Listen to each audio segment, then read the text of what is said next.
Last lecture में हमारी आपकी बातें कार्डियक साइकिल को लेकर हो रही थी। कार्डियक साइकिल खत्म हो गया था, है ना। अब बेटा अगर मैं देखूं तो एक cardiac cycle is equal to 1 heart beat में बोल सकता हूं, ठीक है। मतलब एक कार्डियक साइकिल कंप्लीट हुई, 1 हार्ट बीट पूरी हो गई, ठीक है। अब अगर मैं तुमसे पूछूं कि एक कार्डियक साइकिल में कितना टाइम लगता है, या अगर मैं तुमसे बोलूं कि एक हार्ट बीट में कितना टाइम लगता है, तो अब बेटा अगर हमें टाइम कैलकुलेट करना है तो दिमाग लगाइएगा बेटा। अगर हम देखें तो 1 मिनट में टोटल दिल कितनी बार धड़कता है, 72 टाइम। इसका मतलब 1 मिनट में कार्डियक साइकिल कितनी चली, 72 टाइम।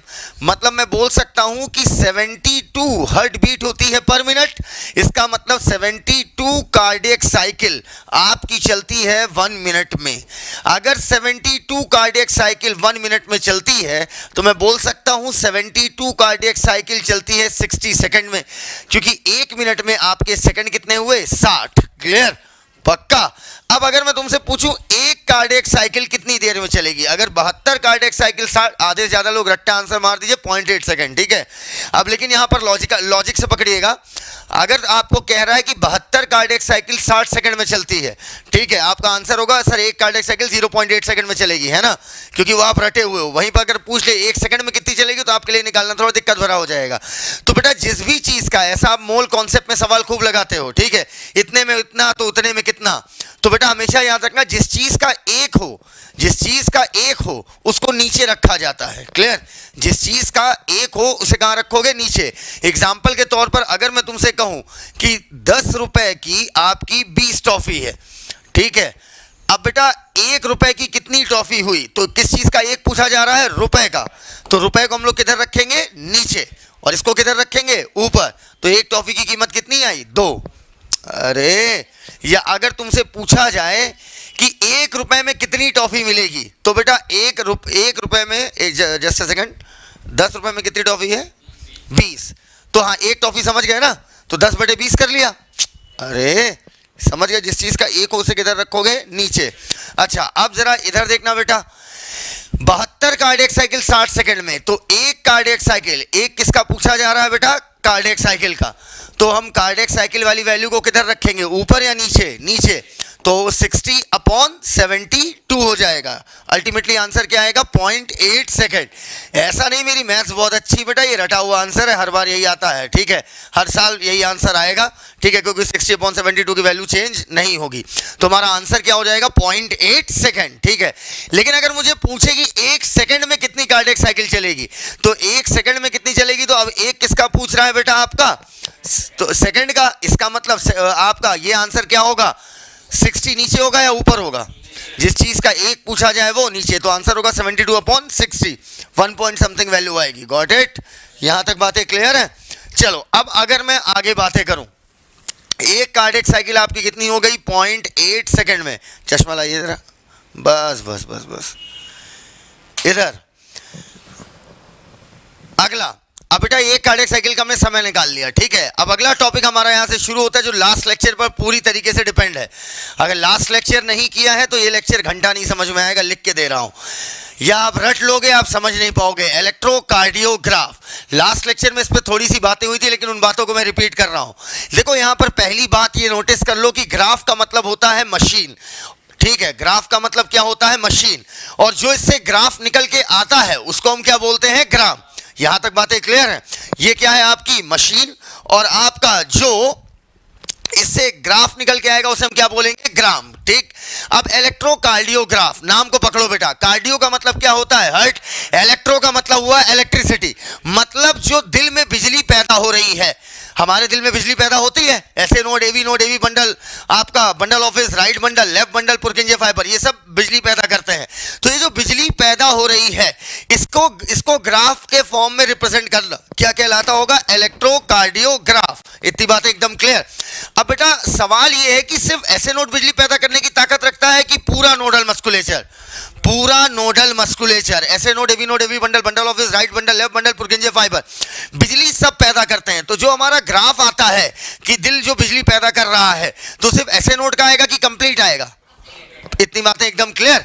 अब मेरी बात सुनना है, इलेक्ट्रोकार्डियोग्राफ, बेटा आपने देखा होगा अस्पताल में मशीन लगी होती है जिसमें से बीप करता रहता है, पिप पिप पिप पिप, और जब ये सीधी गई मतलब पेशेंट खत्म। और ये ग्राफ हमें ये भी बताता है लाइफ में अप एंड डाउन है, लाइफ है तो अप एंड डाउन होगा, ठीक है, सिलेक्शन हो भी सकता है नहीं भी हो सकता है, ठीक है, लेकिन अगर आपकी लाइन सीधी जा रही है मतलब आप खत्म हो, ठीक है। तो अब अल्टीमेटली क्या है, ये जो आपकी मशीन है इसमें ये जो आपका ग्राफ ऑब्टेन होता है, एक्चुअली में क्या ग्राफ है इसको समझने से पहले मुझे याद दिलाओ, बिजली सबसे पहले आप शुरुआत कहां से करते हो, ऐसे नोड, ऐसे नोड से कहां पहुंचती है, एवी नोड। हम बिजली पैदा करना सिर्फ और सिर्फ ऐसे नोड का नोटिस करते हैं, बाकी दूसरों का नहीं देखते हैं, ठीक है। लेकिन आपका इलेक्ट्रोकार्डियोग्राफ तो सबका दिखाएगा ना, क्योंकि आपका जो इलेक्ट्रोकार्डियोग्राफ है लास्ट लेक्चर में मैंने बताया था, वो तो आपकी बॉडी से बिजली खींचता है ना, जो दिल ने बिजली पैदा करी उसे वो आपकी बॉडी से ले रहा है। तो बेटा बॉडी में तो सबकी कंप्लीट पूरे हार्ट के नोडल मस्कुलेचर की इलेक्ट्रिसिटी पास हो रही होगी, बोलो। तो इसका मतलब जो आपका ये ग्राफ ऑब्टेन हो रहा है इसमें सिर्फ ऐसे नोड का खेल नहीं है, पूरे का पूरा नोडल मस्कुलेचर का खेल है। अब अल्टीमेटली लेकिन इस ग्राफ को आसानी से समझने के लिए इस ग्राफ की पूरी पढ़ाई होती है, लेकिन अभी आप बहुत लो लेवल पर इसे समझोगे, समझना मेरी बात को। तो बेटा आपका इसमें क्या होता है, ऐसे नोड से जो इलेक्ट्रिसिटी आपकी एवी नोड तक पहुंची, एवी नोड से एवी बंडल से राइट बंडल, लेफ्ट बंडल और पुरकिंजे फाइबर, फिर पुरकिंजे फाइबर से वेंट्रिकल की दीवार, उसके बाद बॉडी। अब बॉडी से बिजली को खींचने के लिए हम क्या करते हैं, राइट रिस्ट राइट कलाई पर, लेफ्ट कलाई पर और लेफ्ट एंकल पर, राइट रिस्ट लेफ्ट एंकल, यहां पर हम क्या सेट करते हैं, इलेक्ट्रोड। अब जब हम यहां पर इलेक्ट्रोड वायर आता है यहां पर जब हम इलेक्ट्रोड लगा देते हैं तो इलेक्ट्रोड क्या करता है, उन बिजली को लेता है और लेने के बाद क्या करता है, उसे मैग्नीफाई करता है, बढ़ाता है, ताकि उसे आसानी से क्या कर सके, रिकॉर्ड कर सके। क्योंकि हार्ट इतनी कम इंटेंसिटी की बिजली पैदा करता, मिली वोल्ट में करता है बे, मिली वोल्ट में हार्ट इतनी कम इंटेंसिटी की बिजली पैदा करता है कि अगर हम उसे बॉडी से रिकॉर्ड करेंगे तो वो आएगा नहीं, तो उसे एम्पलीफाई करना, उसे बढ़ाना जरूरी है। इतनी बातें क्लियर, इतनी बातें एकदम क्लियर, पक्का। अच्छा अब मेरी बात आगे समझना। अब अगर हम चाहते हैं कि ईसीजी हमारा बहुत ज्यादा क्लियर कट आए, ठीक है, मतलब बहुत ज्यादा हमें डिटेल एग्जामिनेशन करना है, मान लो किसी बंदे के दिल में डिसऑर्डर तो है लेकिन वो डिसऑर्डर पकड़ में नहीं आ रहा है हमारे नॉर्मल ईसीजी में, तो डिटेल्ड एग्जामिनेशन करने के लिए राइट रिस्ट लेफ्ट एंकल के अलावा बहुत सारी लीड्स आपकी चेस्ट रीजन पर भी लगाई जाती है, ठीक है, ताकि डिटेल्ड एग्जामिनेशन कर सके। तो डिटेल एग्जामिनेशन के राइट रिस्ट लेफ्ट एंकल के साथ multiple leads are attached on the chest region. यहां तक बात है क्लियर। अब ईसीजी समझने के लिए आपको पता होना चाहिए एक सिंपल सी बात, कार्डियक साइकिल में जो आपकी बिजली पैदा करी थी सबसे पहले वो कौन थी, ऐसे नोड ने जब बिजली पैदा करी थी तो दोनों एट्रिया एक साथ क्या किए थे, कॉन्ट्रैक्ट। क्लियर, मैंने लास्ट लेक्चर में बताया था कि ईसीजी आपका एथोवन ने बनाया था, ठीक है। ईसीजी इस मशीन के आविष्कारक थे आपके एथोवन जो थे, उन्होंने भूकंप नापने वाली मशीन का कॉन्सेप्ट उठाया था, वो भी आपको मैंने लास्ट लेक्चर में क्लियर किया था, ठीक है। अब इधर देखना बेटा, शिवानी राइट एंकल क्यों छोड़ देते हैं, वहां भी इलेक्ट्रोड लगा लो और डिटेल्ड एग्जामिनेशन होगा, ऐसे पूरी बॉडी पर लगा दो इलेक्ट्रोड, ठीक है। लेफ्ट की तरफ इसलिए क्योंकि लेफ्ट की तरफ एक आर्टरी सीधी जाती है और इतना डिटेल में आपको जानना नहीं है। तो चलिए अब बेटा, जब आपका ऐसे नोड बिजली पैदा करेगा तो हार्ट के एट्रिया में कंपन होगा या वेंट्रिकल में, और जब आपकी बिजली ऐसे नोड से एवी नोड से एवी बंडल से right bundle left bundle of His से फिर पुरकिंजे फाइबर, अरे right bundle left bundle actually में है क्या, बंडल ऑफ हिजी तो है, बताया था, पुरकिंजे फाइबर से वेंट्रिकल की मसल में। अब बेटा वेंट्रिकल की मसल में जब बिजली पहुंच गई तो अब कंपन किसका होगा, वेंट्रिकल का। अच्छा अब इधर देखना और समझना ईसीजी की क्या कहानी है। ईसीजी एक्चुअली में ग्राफ है, ये मैंने बनाया वाई एक्सेस, ये मैंने बनाया X axes Y axis. Clear, अब बेटा समझना इसे अच्छे से। एक्स एक्सिस पर हमने प्लॉट किया टाइम, ठीक है, टाइम तुम्हें मिली सेकंड में लेना है, माइक्रो सेकंड में लेना है, आई डोंट केयर, सिंपली मैंने क्या बोला, टाइम, मतलब जब आप इधर बढ़ रहे हो तो वक्त बढ़ता जा रहा है, ठीक है। और वाई एक्सिस पर हम लेते हैं मिली वोल्ट, मतलब कितने मिली वोल्ट की बिजली पैदा हो रही है, ठीक। और मान लो ईसीजी हमारा आया कुछ ऐसा, ये हुआ हमारा ईसीजी। सबसे पहले आपकी वेव ये जा रही है, हल्की सी उठी, फिर नीचे आई, फिर आगे बढ़ती गई, फिर नीचे, फिर ऊपर, फिर थोड़ा ज़्यादा नीचे, फिर ऐसे आई, फिर थोड़ी देर सीधा चली, फिर खत्म, ठीक है। फिर अब क्या होगा समझना, आप ऐसा ईसीजी का डायग्राम देखते हो, है ना बेटा। हर एक पीक को हम एक नाम दे देते हैं, ये सब लास्ट लेक्चर की बातें रिपीट हो रही हैं, हर एक पीक को हम लोग एक नाम दे देते हैं, ठीक है। अब इधर देखना, अब कुछ भी नाम दे दो जो तुम्हारी इच्छा, लेकिन हम लोग जनरली नाम क्या देते हैं, पहली पीक को बोला P, इसको इस पीक को बोला Q, इसको बोला R, इसको बोला S और इसको बोला T। ECG याद रखना मेरे भाई, ECG को रीड करना एक बच्चों वाला खेल नहीं है। अभी जिस लेवल पर आपको मैं ECG क्लियर कर रहा हूं ये बहुत ही इनिशियल लेवल है। ECG की बहुत डिटेल्ड एग्जामिनेशन होती है, इस चीज को ध्यान रखना। अच्छा, अब जल्दी से मुझे एक बात बता दो, ECG अगर आप किसी की कर रहे हो, नॉर्मल ECG में क्या करोगे, इलेक्ट्रोड्स लगाओगे, राइट रिस्ट, लेफ्ट एंकल। लेकिन अगर डिटेल ECG करनी है तो क्या करेंगे आप, राइट रिस्ट, लेफ्ट एंकल, इसके साथ साथ चेस्ट रीजन या सिर्फ चेस्ट रीजन, साथ साथ। इतनी बातें एकदम क्लियर है। अब मेरी बात समझना, ECG में जो हमें पीक्स मिलती हैं, PQRST से हमने क्या किया, इसे डिनोट किया, ठीक है। अब बेटा सबसे पहले सोचो कि इस समय यहां पर गौर से देखना, यहां पर इसका मतलब अभी तो बिजली नॉर्मल है, इसका मतलब ये बताओ, ये इतना मिली वोल्ट तो मेंटेन है, ठीक है। इसका मतलब क्या अभी कोई बिजली पैदा हो रही है? अबे जब इतनी मेंटेन है मतलब जो जैसी सिचुएशन है वैसे ही मेंटेन है, अभी हल्ट नॉर्मल स्टेट में है, ठीक है। लेकिन अभी यहां पर क्या हुआ, खट से मिली वोल्ट उठा। अबे ऊपर जाओगे तो मिली वोल्ट बढ़ेगा या घटेगा? मिली वोल्ट बढ़ेगा। अब ऊपर जाने पर जब मिली वोल्ट बढ़ा, इसका मतलब यहां पर बिजली पैदा की गई, और बिजली सबसे पहले कौन पैदा करता है, एसए नोड। अब इसका मतलब पी वेव बता रही है कि एसए नोड ने क्या पैदा करी, बिजली। अब एसए नोड जब बिजली पैदा करेगा तो बताओ एट्रिया का डीपोलराइजेशन हो रहा होगा या नहीं? एट्रिया का डीपोलराइजेशन का मतलब बिजली का चलना, पक्का। मतलब ऐसे नोड ने बिजली पैदा करी और बिजली क्या हुई बेटा, चलना चालू हो गई। अब बेटा ये बताओ एट्रिया में बिजली पहले फैलेगी, पक्का। जब बिजली ऐसे नोड ने पैदा करी और ये एट्रिया में फैल रही है, ठीक है, मैं कहूंगा एट्रिया का पी वेव क्या बता रही है, डीपोलराइजेशन।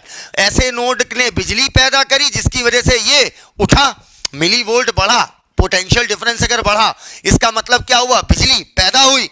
अब बेटा पी वेव ऊपर की तरफ आई, ये देखना यहां तक तो कुछ नहीं, बिजली मेंटेन है उतनी, मतलब मान लो यहां 10 मिली वोल्ट है, तो यहां तक 10 ही है। लेकिन तभी ऐसे नोड ने क्या किया, बिजली पैदा करी। अब एट्रिया का क्या होगा, डीपोलराइजेशन। अब बताओ पी वेव को मैं बोल सकता हूं क्या बताता है, एट्रियल डीपोलराइजेशन। मतलब बिजली बनी और एट्रिया में चलना चालू कर दी। इतनी बात एकदम क्लियर।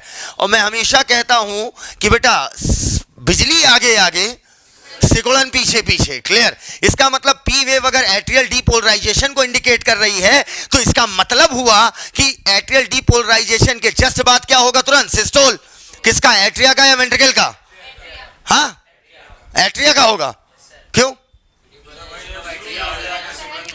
ठीक है, इसका मतलब जब पी वेव बन रही है, ये देखो इधर, ये बेटा ये इतना जो ग्राफ देख रहे हो ना, इतने ग्राफ में मैं 3 बातें कर गया। मैंने कहा ऐसे नोड ने बिजली भी पैदा करी, ऐसे नोड ने एट्रिया में बिजली फैली और सिकुड़न भी हो रही है। तो इसका मतलब ये जो वेव आपको दिख रही ना, इसको बहुत डिटेल में पढ़ा जाता है, इसके सेक्शंस पढ़े जाते हैं, लेकिन वो सेक्शंस आपको नहीं पढ़ने हैं। आपके एग्जाम में सीधे पूछेगा पी वेव क्या इंडिकेट करता है, तो एट्रियल डीपोलराइजेशन, मतलब एट्रिया का सिकुड़ना। मतलब हम ये भी बोल सकते हैं जब एट्रिया सिकुड़ता है तो कितना % ब्लड वेंट्रिकल में चला जाता है, 30%। इसका मतलब 30% ब्लड किस समय जाएगा, पी वेव के टाइम पर। इतनी बात एकदम क्लियर।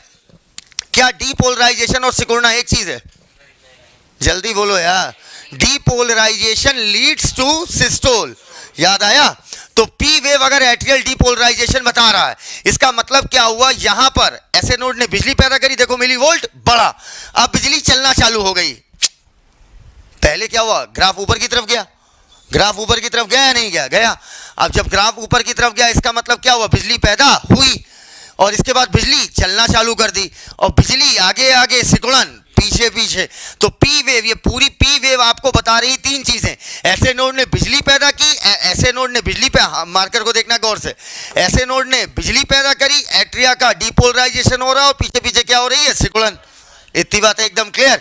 लेकिन बाकी चीजें तो तुम दिमाग लगा के बता रहे हो कि एट्रिया का सिस्टोल होगा तो 30% ब्लड इसमें जाएगा, ये सब तुम दिमाग लगा रहे हो। लेकिन ईसीजी एक्चुअली में क्या दिखा रहा है, इलेक्ट्रिकल एक्टिविटी, अर्थात ऐसे नोड ने बिजली पैदा करी। अब उसके बाद तो तुम दिमाग लगा रहे हो ना कि ऐसे नोड ने बिजली पैदा करने के बाद वो बिजली आगे बढ़ेगी। अरे मतलब एट्रियल डीपोलराइजेशन होगा। एट्रियल डीपोलराइजेशन कहने का मतलब क्या हुआ, एट्रिया में बिजली का आगे बढ़ना, एट्रिया में बिजली का चलना, और इसका मतलब इसी के तुरंत बाद क्या हो जाएगा, इस एट्रिया का सिस्टोल।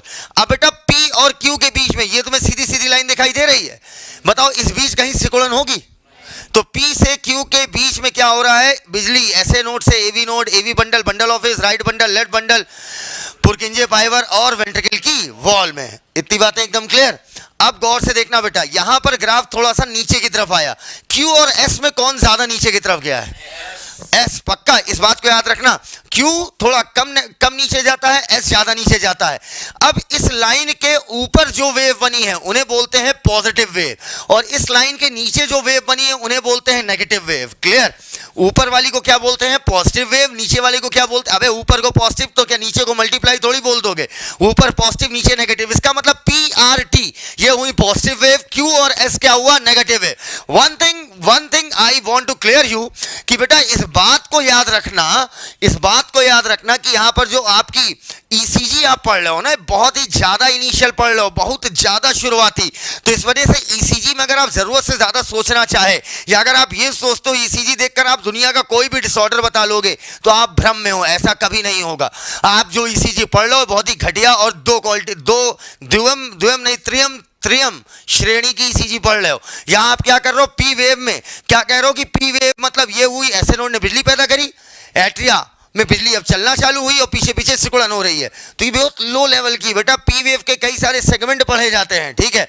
P वेव में होता है P dash, P double dash, P triple dash, इस तरीके से इस पूरे को हम तोड़ते हैं छोटे छोटे सेक्शन में, लेकिन उतनी डिटेल में हमें जाना नहीं है। तो ECG को लेकर अपने अंदर चुल्ल पैदा मत करना। ECG से अंत में मैं टोटल बोलूंगा 5 सवाल, और छठा सवाल बन गया, पढ़ाना छोड़ दूंगा। इधर आ जाओ। अब बेटा मैं क्या कह रहा हूं, P वेव से Q वेव के बीच में क्या हुआ, बिजली ऐसे नोड ने पैदा करी, फिर AV node, AV bundle, bundle of His, बोलो, right bundle, left bundle, Purkinje fibre, फिर वेंट्रिकल की मसल। क्लियर? ये बताओ Q वेव दिखाई दे रही है, दिख रही है? इसका मतलब Q वेव के समय पर क्या हुआ होगा, बिजली वेंट्रिकल की मसल में आ गई है, बोलो। इसका मतलब Q वेव, अच्छे समझना इस बात को, Q वेव बताता है कि वेंट्रिकल में बिजली चलना चालू हो गई। दोबारा देखो, ऐसे नोड ने बिजली पैदा करी, P वेव बनी, फिर AV node, AV bundle, right bundle of His, right bundle, left bundle, Purkinje fibre, ventricle की मसल। अब वेंट्रिकल की मसल में जब बिजली चल रही है वो कौन इंडिकेट कर रहा है, आपका Q वेव। अब वेंट्रिकल की मसल में अगर बिजली चलेगी तो मैं कहूंगा वेंट्रिकुलर डीपोलराइजेशन हो रहा है। डीपोलराइजेशन का मतलब क्या होता है बेटा, आपका बिजली का चलना। कल कॉन्सेप्ट सिखाया था पोलराइजेशन, डीपोलराइजेशन और रीपोलराइजेशन का, गॉट इट। अब बेटा ये बताओ, क्या Q वेव पर अगर मैं बोल रहा हूं वेंट्रिकल में बिजली चल रही है, वेंट्रिकल की मसल में बिजली चल रही है, तो क्या Q वेव के समय पे ही वेंट्रिकल कॉन्ट्रैक्ट कर जाएगा, बोलो भैया। बिजली आगे आगे, सिकुड़न पीछे, इसका मतलब Q वेव के आगे, Q वेव जब आगे बढ़ेगी, Q वेव जब आगे बढ़ेगी तब सिकुड़न चालू होगी पीछे पीछे। अरे Q वेव क्या बता रहा है कि वेंट्रिकल की मसल में बिजली चल रही है, तो वेंट्रिकुलर डीपोलराइजेशन। और इसका मतलब अब आगे जो ये वेव बनी है ये क्या बता रही है कि भैया अब जब वेंट्रिकल की मसल में बिजली चल रही है तो पीछे पीछे क्या हो रही है, सिकुड़न। अरे या नहीं समझ पाए तो बताओ, वेंट्रिकल में सिस्टोल तुरंत Q वेव पर हो जाएगा कि शॉर्टली आफ्टर Q, बस Q के थोड़ी देर बाद। अब ये मत पूछना कितनी देर बाद, ठीक है। फिर हमें ग्राफ को क्या करना पड़ेगा, स्प्लिट करना पड़ेगा। यहां तक बातें क्लियर है? अच्छा, अब मेरी बात सुनना अच्छे से बेटा। ये जो QRS है, आप यहां पर ECG आपको बड़ी इज्जत से दिखाई दे रहा है, लेकिन QRS बेटा अगर असली ECG में देखें तो ऐसा दिखता है। तो इतनी नजदीक होती हैं ये तीनों पीक्स कि हम इन तीनों को मिलाकर बोलते हैं QRS कॉम्प्लेक्स। क्या बोलते हैं, QRS कॉम्प्लेक्स। तो मैं कहता हूं QRS कॉम्प्लेक्स अगर तीनों ले लोगे तो Q वेव पर क्या हुआ, वेंट्रिकल में बिजली चलना चालू हो गई, वेंट्रिकुलर डीपोलराइजेशन। QRS कॉम्प्लेक्स पूरा ले लोगे तो मैं कहूंगा वेंट्रिकल डीपोलराइजेशन भी इंडिकेट कर रहा है, और ventricular depolarisation leads to systole. Common sense लगाओ भैया, समझ पाए? अबे Q के तुरंत बाद सिकुड़ना क्या हो जाएगा, चालू हो जाएगा। किसका, एट्रिया का है, वेंट्रिकल का? हाँ, वेंट्रिकल का। अब ये बताओ चाचा कि एट्रिया में कंपन ज्यादा होगा या वेंट्रिकल में? दोनों में बड़ा कौन है, दोनों में बड़ा कौन है? तो ज्यादा भयंकर कंपन किस में आएगा, कॉमन सेंस लगा लो, ठीक है। वेंट्रिकल में कंपन भयानक आएगा, दैट्स व्हाई एट्रिया के कंपन की वेव सिर्फ इतनी बनी और वेंट्रिकल के कंपन की इतनी गई। समझ में आया? नहीं समझ पाए बात को? एट्रिया में जब कंपन आया वेव इतनी उठी, लेकिन जब वेंट्रिकल में कंपन आया वेव सट से ऊपर चली गई। इतनी बातें क्लियर? क्योंकि भैया बड़ी स्ट्रक्चर में कंपन ज्यादा भयानक होगा। बोलो भाई, क्योंकि अब मैंने क्या बोला था शुरुआत में, बिजली सिर्फ ऐसे नोड ही पैदा नहीं करती है, वेंट्रिकल में तो सबकी बिजली एक साथ आएगी ना। ऐसे नोड एट्रिया में, एट्रिया के पास किसकी पहुंची? सिर्फ ऐसे नोड की, लेकिन वेंट्रिकल के पास सबकी मिलाकर पहुंची ना। अरे इतनी बातें एकदम क्लियर? तो अल्टीमेटली क्या हुआ, जो आपका QRS कॉम्प्लेक्स है, ये पीक कैसे जाएगी आपकी? लंबी, क्योंकि वेंट्रिकुलर सिस्टोल भयानक होगा। अच्छा ये बताओ, क्या मैं ये भी दिमाग लगा सकता हूं कि अगर QRS कॉम्प्लेक्स हमें बता रहा है कि वेंट्रिकल इस समय पिचक गया है, तो मेरा मानना है एट्रिया इस समय फूल रहा होगा। क्योंकि लास्ट लेक्चर में मैंने बताया था वेंट्रिकल सिकुड़ रहा होता है तो एट्रिया फूल रहा होता है। यहां तक बातें क्लियर? तो QRS कॉम्प्लेक्स क्या बताता है? वेंट्रिकल सिकुड़ रहा है और एट्रिया फूल रहा है। तो अगर QRS कॉम्प्लेक्स मुझे ये बता रहा है कि वेंट्रिकल में क्या हो रहा है? सिस्टोल, तो मैं बोल सकता हूं ये बता रहा है एट्रिया में हो रहा है डायस्टोल। बोलो, इतनी बातें एकदम क्लियर? इतनी बातें एकदम क्लियर? अब बेटा जो आखिरी वेव बनती है यहां पर, टी वेव, टी वेव जो होती है, गौर से समझना, ये जो टी वेव होती है, ये अब पहले बताओ वेंट्रिकल सिकुड़ चुका है, तो अब क्या जिंदगी भर सिकुड़ा रहेगा? अभी अपनी सिकुड़न को क्या करेगा? खत्म। सिकुड़न को खत्म करने के लिए क्या करेगा? रेस्ट स्टेट में जाएगा कि और पिचक जाएगा? रेस्ट स्टेट में जाएगा। और टी वेव बताती है एंड ऑफ सिस्टोल, मतलब सिस्टोल का क्या हो गया? अंत, अर्थात वेंट्रिकल पूरी तरीके से क्या हो गए? फूल गए हैं। इतनी बातें एकदम क्लियर? अब पूछो इसके बाद क्या होगा? पूछो क्या होगा इसके बाद? फिर ज्वाइंट डायस्टोल। जब वेंट्रिकल फूल जाते हैं तो एट्रिया से ब्लड किस में आने लगता है? वेंट्रिकल में। इतनी बातें क्लियर? इसका मतलब क्या हुआ? पी वेव से लेकर टी वेव तक एक कार्डियक साइकिल को रिप्रेजेंट कर रहा है। कॉमन सेंस लगाओ।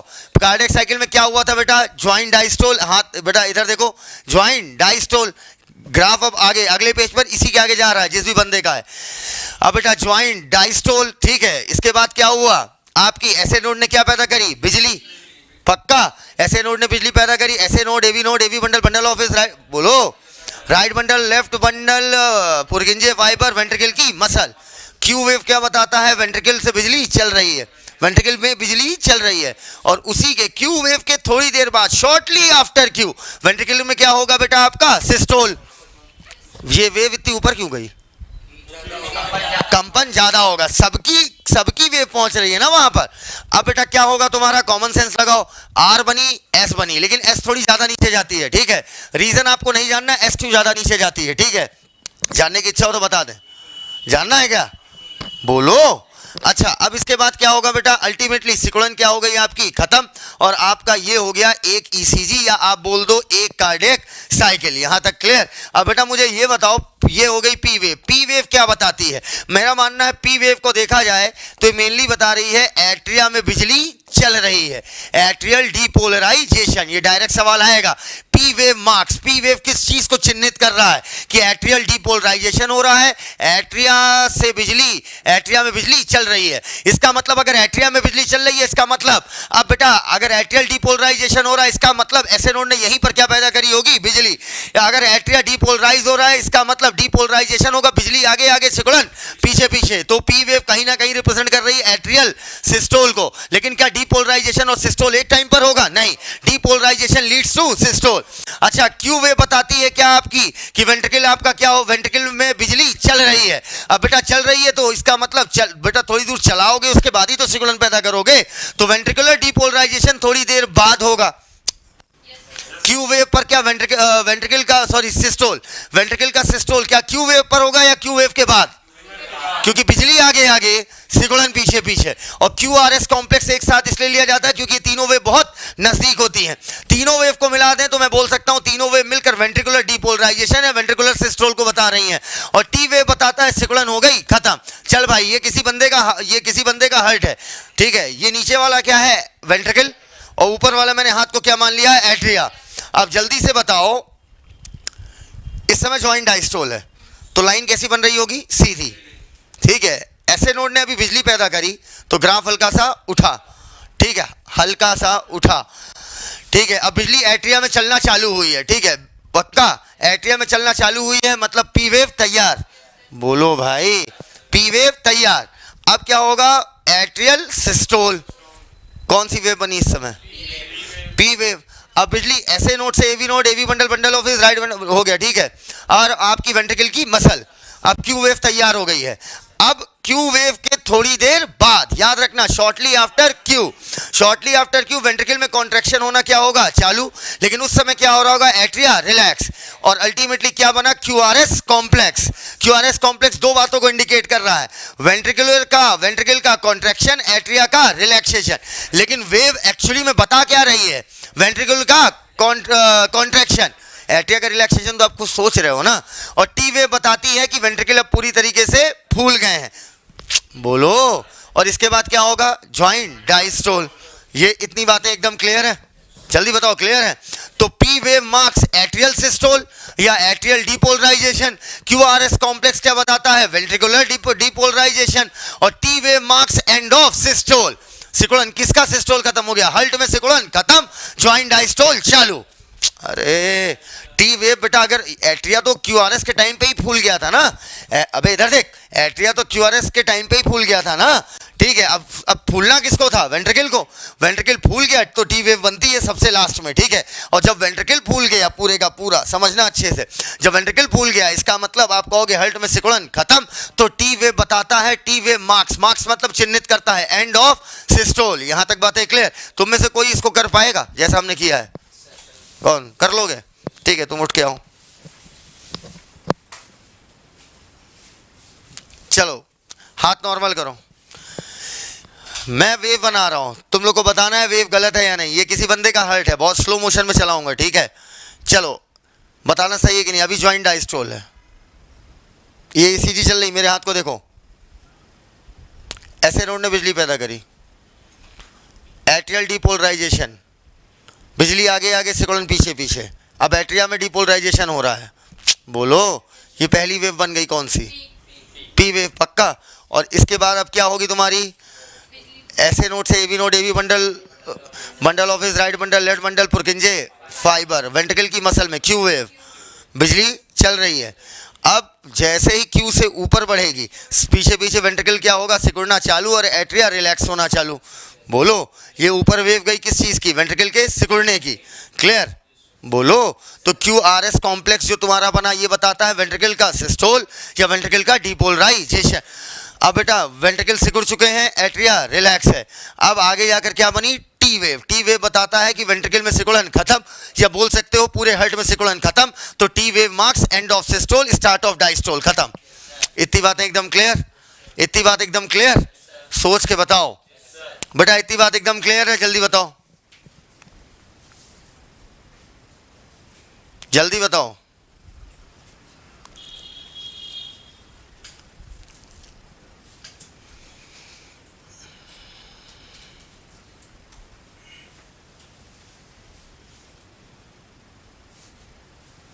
चलो आओ जल्दी से हमें बताओ, पी वेव एट्रियल डीपोलराइजेशन को बता रहा है, क्यूआरएस कॉम्प्लेक्स वेंट्रिकुलर डीपोलराइजेशन को बता रहा है। क्या क्यू वेव पर आपकी वेंट्रिकल में कॉन्ट्रैक्शन होगा शॉर्टली आफ्टर क्यू, एकदम क्लियर है। और टी वेव बता रही है कि सिस्टोल का क्या हो रहा है, अन। लेकिन टी वेव गौर से देखो, ये पूरी है, ये पूरी आपकी क्या है, टी वेव। तो सिकुड़न यहां पर भी होगी, तभी कंपन जब खत्म हो रहा है तो भी देखो सिकुड़न, अभी टी वेव है। यहां पर क्या आया, जॉइंट डायस्टोल, जॉइंट डायस्टोल में सीधी जाएगी ना। तो बताओ अगर ज्यादा एक्यूरेट क्या है, कि टी वेव बता रही है सिस्टोल खत्म हुआ, कि टी वेव का एंड बता रहा है सिस्टोल खत्म हुआ। हाँ, क्योंकि एंड के बाद ही तो जॉइंट डायस्टोल आएगा पूरी तरीके से। तो टी वेव का एंड ऑफ टी वेव, अब परफेक्ट बोलना क्या हुआ, एंड ऑफ टी वेव का जो आखिरी सिरा है ये बता रहा है, T and of T wave marks end of systole and start of joint diastole. क्या ये बात एकदम क्लियर है, पक्का। कल का लेक्चर नहीं किए थे क्या, तुमसे कह रहे हैं, तुमसे क्या कहे थे नीचे, मत करो लेक्चर आज का, हवा नहीं लगेगा, लग रहा है हल्का हल्का ना। अब देखो इधर, पी वेव आपका क्या है, atrial depolarisation, QRS complex ventricular depolarisation. ज्यादा अच्छा क्या है, टी वेव बताता है एंड ऑफ सिस्टोल या end of T wave. T wave पूरा पूरा बता रहा है कि सिस्टोल खत्म हो रहा है और इसका अंत बता रहा है खत्म हो गया है। इन दोनों शब्दों में अंतर समझ पाए तो एनसीईआरटी लिखिएगी end of T wave marks end of systole. एकदम क्लियर। अच्छा, एक मजेदार बात बता रहे हैं लेकिन थोड़ा सा आपको हवा कम लगेगी, रीजन नहीं जानना है। चाहे सिस्टोल हो चाहे डायस्टोल हो, वेव दोनों की बनती है। चाहे सिकुड़न हो रही हो चाहे फूल रहा हो, वेव दोनों की बनती है। मेरी बात समझना अच्छे से। सिस्टोल की भी वेव बनती है, डायस्टोल की भी वेव बनती है। ठीक है। अच्छा, ये बताओ ये किसके सिस्टोल की वेव मानोगे? एट्रिया या वेंट्रिकल? हाँ, एट्रिया। ये किसके सिकुड़ने की वेव मानोगे? हाँ, ये किसके डायस्टोल की वेव मानोगे? हाँ, वेंट्रिकल या एट्रिया? बोलते ही नहीं हो। वेंट्रिकल। क्या कहीं एट्रिया के डायस्टोल की वेव दिखाई दे रही है? दिख रही है या नहीं? लेकिन आपने क्या बोला, अंदाजा लगाया कि QRS कॉम्प्लेक्स के समय पर अगर वेंट्रिकल सिकुड़ रहा है तो एट्रिया डायस्टोल कर रहा होगा, तो उसकी वेव बनती है। लेकिन वो इतनी छोटी होती है कितनी बड़ी वेव के पीछे छिप जाती है। समझ पाए मेरी बात? ये इतनी बड़ी वेव है, ये बिल्कुल जो खली के पीछे हम खड़े हैं तो हम दिखाई नहीं देंगे। तो एट्रियल डायस्टोल की भी वेव बनती है लेकिन वो आपकी क्या होती है बेटा? छुप जाती है। किसके पीछे? QRS के पीछे। दोबारा बताओ, P वेव किसका सिस्टोल बता रही है? एट्रिया। QRS वेंट्रिकल का सिस्टोल बता रही है। और जो आपकी T वेव का एंड है वो बता रहा है कि वेंट्रिकल पूरी तरीके से क्या हो गया है? डायस्टोल। पक्का? तो बताओ, ये सवाल आया हुआ है, किसकी वेव हमें ECG में नहीं दिखती? एट्रिया के डायस्टोल की। अब बताओ बेटा, यहां तक बातें क्लियर हो गई एक एक बच्चे को? जल्दी जल्दी बताओ।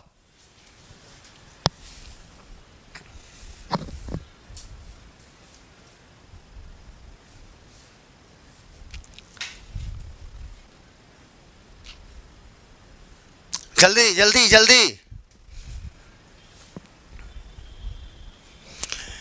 चलो अब अगली बातें करते हैं। अब मैं आपको एक क्वेश्चन दे रहा हूं, आपको बताना है। ठीक है। P वेव एट्रियल डीपोलराइजेशन बता रही है। स्टेटमेंट सही है या गलत है? जल्दी बताओ, सही है या गलत है? बोलो भैया। सही है। इस और depolarisation leads to systole of atria या वेंट्रिकल? अगला, P वेव से लेकर Q वेव तक, P से Q मतलब मैं ये कह रहा हूं P से Q आपकी बता रही है ऐसे नोड से बिजली कहां पहुंची? आपकी वेंट्रिकल की मसल्स। पक्का? इसका मतलब P से Q इतना बता रहा है आपका, बिजली ऐसे नोड से कहां पहुंची? वेंट्रिकल की मसल्स में। पक्का? अच्छा ये बताओ, Q वेव पर वेंट्रिकल सिकुड़ना शुरू होगा या shortly after Q? Shortly after Q ventricle systole. पक्का? बिजली आगे आगे, सिकुड़न पीछे पीछे। इतनी बातें एकदम क्लियर। अगला ये बताओ, QRS कॉम्प्लेक्स एक साथ क्यों पढ़ा जाता है? क्योंकि बहुत नजदीक नजदीक होता है, देखने में बिल्कुल ऐसे डंडा नुमा लगता है ना। QRS कॉम्प्लेक्स मेरा मानना वेंट्रिकुलर डीपोलराइजेशन दिखा रहा है। जल्दी बताओ, वेंट्रिकुलर डीपोलराइजेशन। अच्छा, and of T wave, and पे फोकस करना है, बहुत इंपॉर्टेंट पॉइंट है। एंड ऑफ टी वेव बता रहा है मार्क्स एंड ऑफ डायस्टोल, पूरे हर्ट की सिकुड़न खत्म। एंड ऑफ सिस्टोल, कौन बोला डायस्टोल? एंड ऑफ डायस्टोल बोलोगे कि एंड ऑफ सिस्टोल? सिकुड़न हो गई खत्म। सिकुड़न हो गई खत्म मतलब हर्ट पूरी तरीके से फैल गया। ठीक है, इधर एंड ऑफ सिस्टोल। ठीक है, एंड ऑफ सिस्टोल, और मैं बोल सकता हूं and of T wave, and of systole, और इसके तुरंत बाद क्या शुरू हो जाएगी? Joint diastole. इसका मतलब मैं कह सकता हूं, अगर मैं दो हार्ट बीट बनाऊं, इधर देखो, ऐसे नोड ने बिजली पैदा करी, ऐसे node A B bundle, bundle of right bundle left bundle, आगे पुरकिंजे फाइबर, वेंट्रिकल की मसल। ठीक है, वेंट्रिकुलर रीपोलराइजेशन, डीपोलराइजेशन, पक्का। एक ईसीजी इतनी मान रहे हो, P Q R S T. अब फिर क्या बनेगी, पी वेव, फिर क्यू आर एस टी। बोलो, अब मेरा सवाल है टी से पी के बीच में इतना क्या रिप्रेजेंट कर रहा है? हाँ पक्का, ये टी पी, टी और टी से लेकर पी तक क्या आया, ज्वाइंट डायस्टोल। एकदम क्लियर, पक्का। जल्दी बताओ बेटा, यहां तक बातें क्लियर हैं? जल्दी बताओ, यहां तक बातें क्लियर हैं?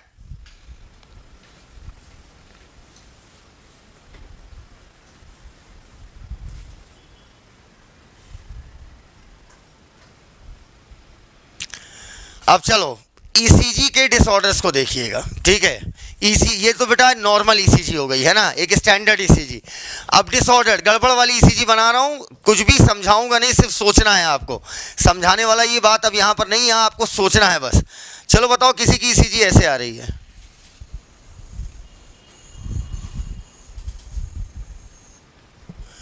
जल्दी से देख के बताओ, इस बंदे के एट्रिया में सिस्टोल भयानक हो रहा होगा या नॉर्मल?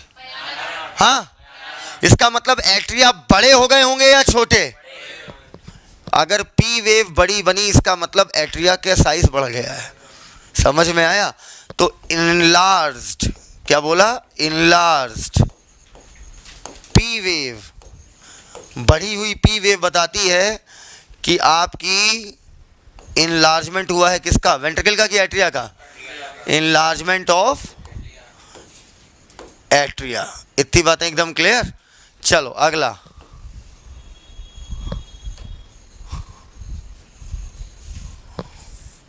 जस्ट अ सेकेंड, थोड़ा ग्राफ नीचे से लें।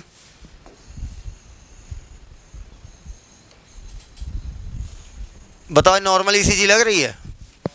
हाँ, क्यूआरएस कॉम्प्लेक्स बहुत लंबा बन रहा है, तो बताओ क्यूआरएस कॉम्प्लेक्स अगर बहुत ऊंचा बने तो इसका मतलब यहां पर कौन, किस चीज का साइज बढ़ गया है?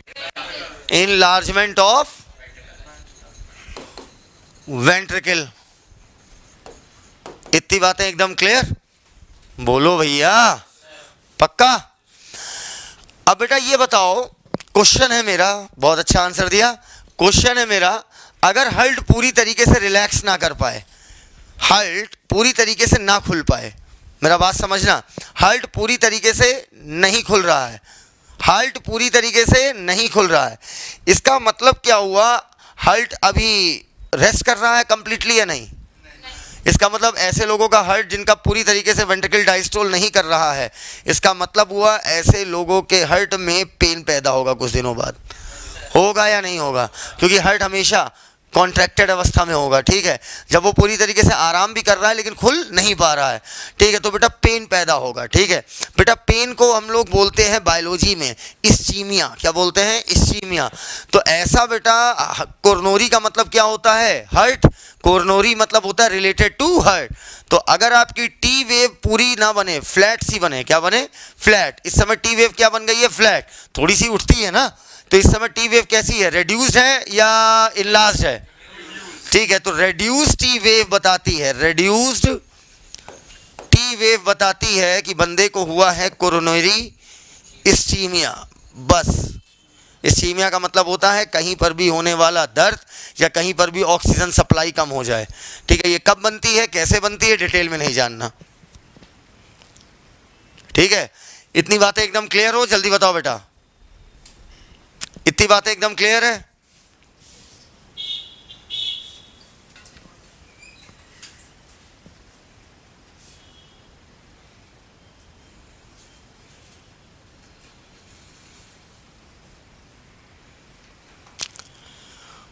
हो गया?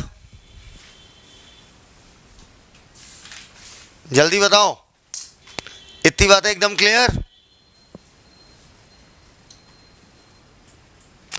बिल्कुल सही बात है शगुन मिश्रा, मैंने कहा ना इसको सोचना नहीं, आपके सिलेबस पे नहीं है। कोरोनरी इस्चीमिया का एक पीडीएफ का व्हाट्सएप कीजिएगा, मैं भेज दूंगा, पढ़िएगा आराम से, ठीक है। क्लियर है यहां तक? इसका मतलब ईसीजी देखकर क्या आप डिसऑर्डर बता सकते हो किसी बंदे में? अरे आप जितना आप जानते हो उस हिसाब से तो बता सकते हो ना। तो ईसीजी हमारी क्लिनिकल सिग्निफिकेंस की हुई या नहीं हुई? हुई। चाहे लब्ड अप साउंड हो, ये भी क्लिनिकल सिग्निफिकेंस का है, मतलब किसी भी डिजीज को पकड़ने के लिए लब्ड अप साउंड के अलावा कोई भी साउंड आता है। या आपका ईसीजी देख के भी आप बता सकते हो कि बंदे के हार्ट में डिसऑर्डर है या नहीं। अब ये एक बात बताओ जल्दी से, हाँ बोलो, क्लियर है यहाँ तक? अच्छा अब एक बात बताओ जरा हमें, एक क्वेश्चन है मेरा यहाँ पर कि एक कार्डियक साइकिल में कितनी पी वेव बनेगी?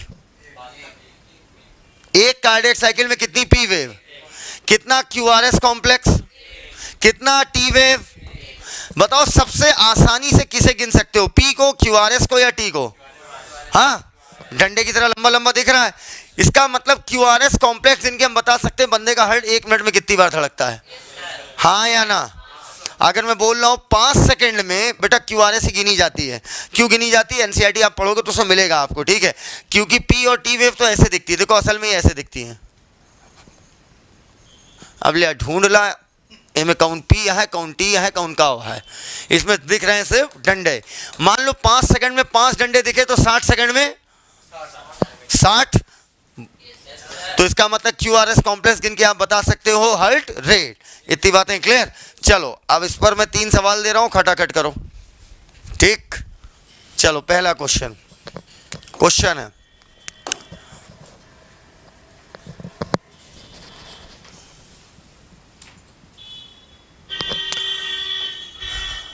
इफ इन अ इलेक्ट्रोकार्डियो ग्राम क्या है? ग्राफिकल रिप्रेजेंटेशन हार्ट की इलेक्ट्रिकल एक्टिविटी का, है ना? नंबर ऑफ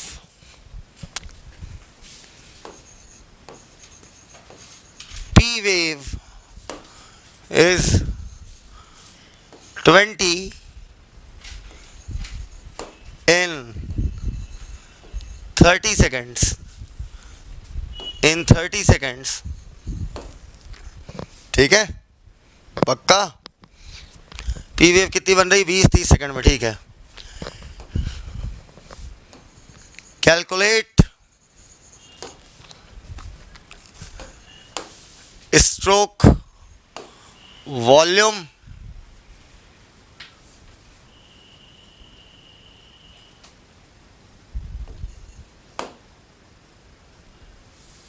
क्वेश्चन खत्म।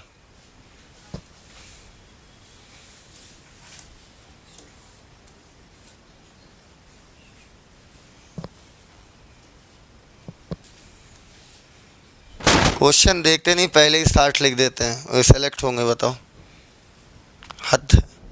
क्वेश्चन नहीं देखा 60 आंसर आ गया, सोचो क्वेश्चन को।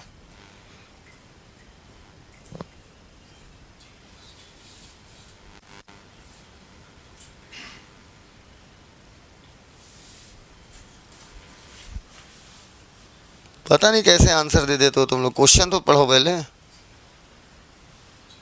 मयंक सिंह स्ट्रोक वॉल्यूम 0 लो आंसर।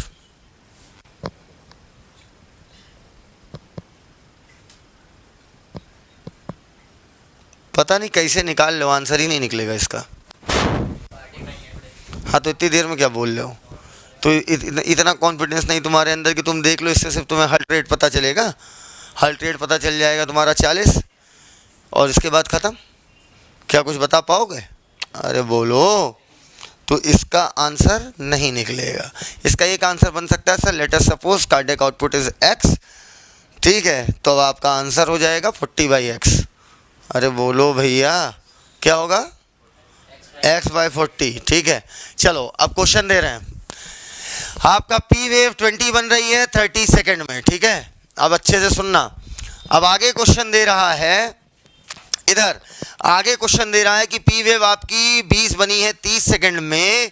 कह रहा है amount of blood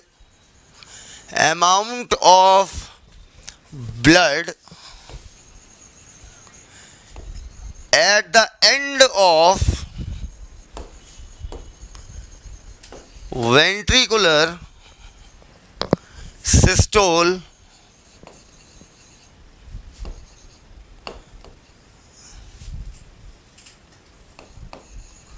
amount of blood at the end of ventricular systole is 30 ml in both ventricle, ठीक है, 30 ml in both ventricle, calculate cardiac output. अब तो निकाल लोगे, बोलो, निकालो।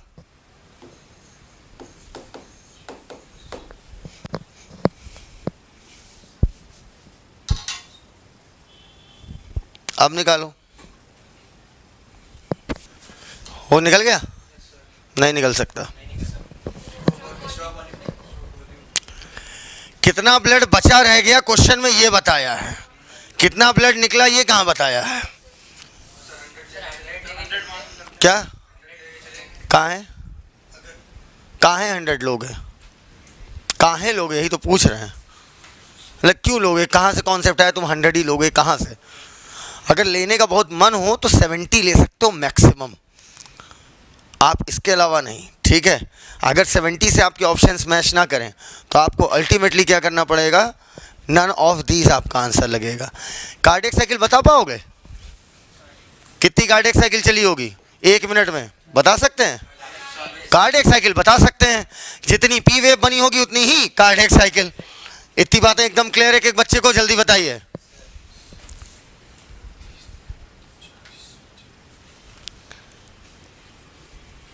इतनी बातें क्लियर हो, सभी बच्चे आंसर दें, फिर हम आगे बातें शुरू करें। जल्दी जल्दी जल्दी जल्दी आंसर दो।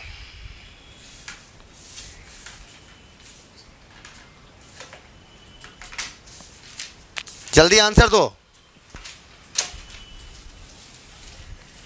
क्लियर है? चलो अब यहां पर एक इंपॉर्टेंट पॉइंट बता रहे हैं, वो लिखना चालू करो। इधर देखना बेटा, दरवाजा बंद करो। मैं बोल सकता हूं number of heart beat is equal to cardiac cycle. सही बात है या गलत है? Is equal to P wave is equal to QRS complex is equal to T wave is equal to P से T।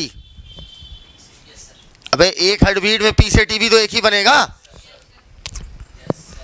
इतनी बातें एकदम क्लियर, जॉइंट डायस्टोल इंक्लूडेड माना जाता है। यहां तक बातें क्लियर है?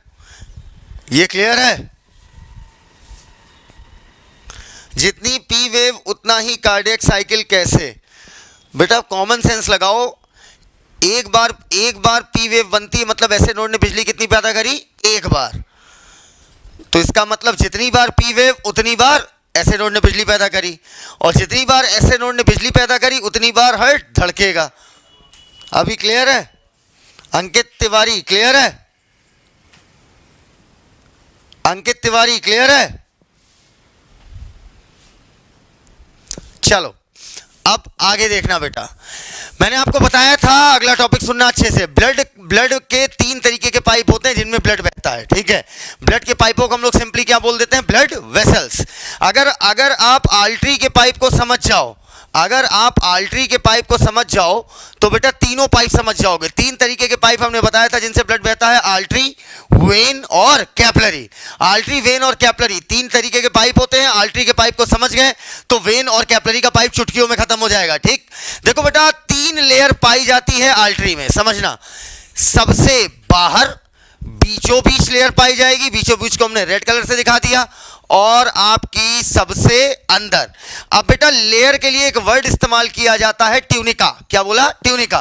पहले लेयर के नाम याद रखने हैं हमें, ठीक है भाई। तीनों की तीनों आपकी लेयर रिप्रेजेंट कर रही हैं, तो तीनों के नाम में क्या आएगा आपका? Tunica, tunica, tunica. तो मैं ऐसे लिख दे रहा हूं, ठीक है, वर्टिकली, ठीक है। ट्यूनिका तीनों के नाम में होगा। बोलो बेटा एक्सटर्ना, बाहर वाली लेयर का नाम होगा कि अंदर वाली? तो बाहर वाली का नाम क्या हुआ? Tunica externa. मीडिया मतलब मिडिल में, बीच वाली का नाम क्या होगा? Tunica media. और सबसे अंदर वाली इंटिमा, इनका मतलब क्या हुआ, अंदर। तो आपकी आर्टरी हो या वेन हो, कैपिलरी का नाम मत लेना अभी, आर्टरी हो या वेन हो, उसमें आपकी 3 लेयर होती है, सबसे बाहर वाली एक्सटर्ना, बीच वाली मीडिया, अंदर वाली इंटिमा। ठीक है, इंटिमा बोल दो या इंटरना बोल दो, बात एक ही है। क्लियर? इसको छापो तुरंत, जल्दी। हाँ, इंटिमा बोलो इंटरना बोलो, कोई फर्क नहीं पड़ता। ज्ञानवती धारा। क्लियर?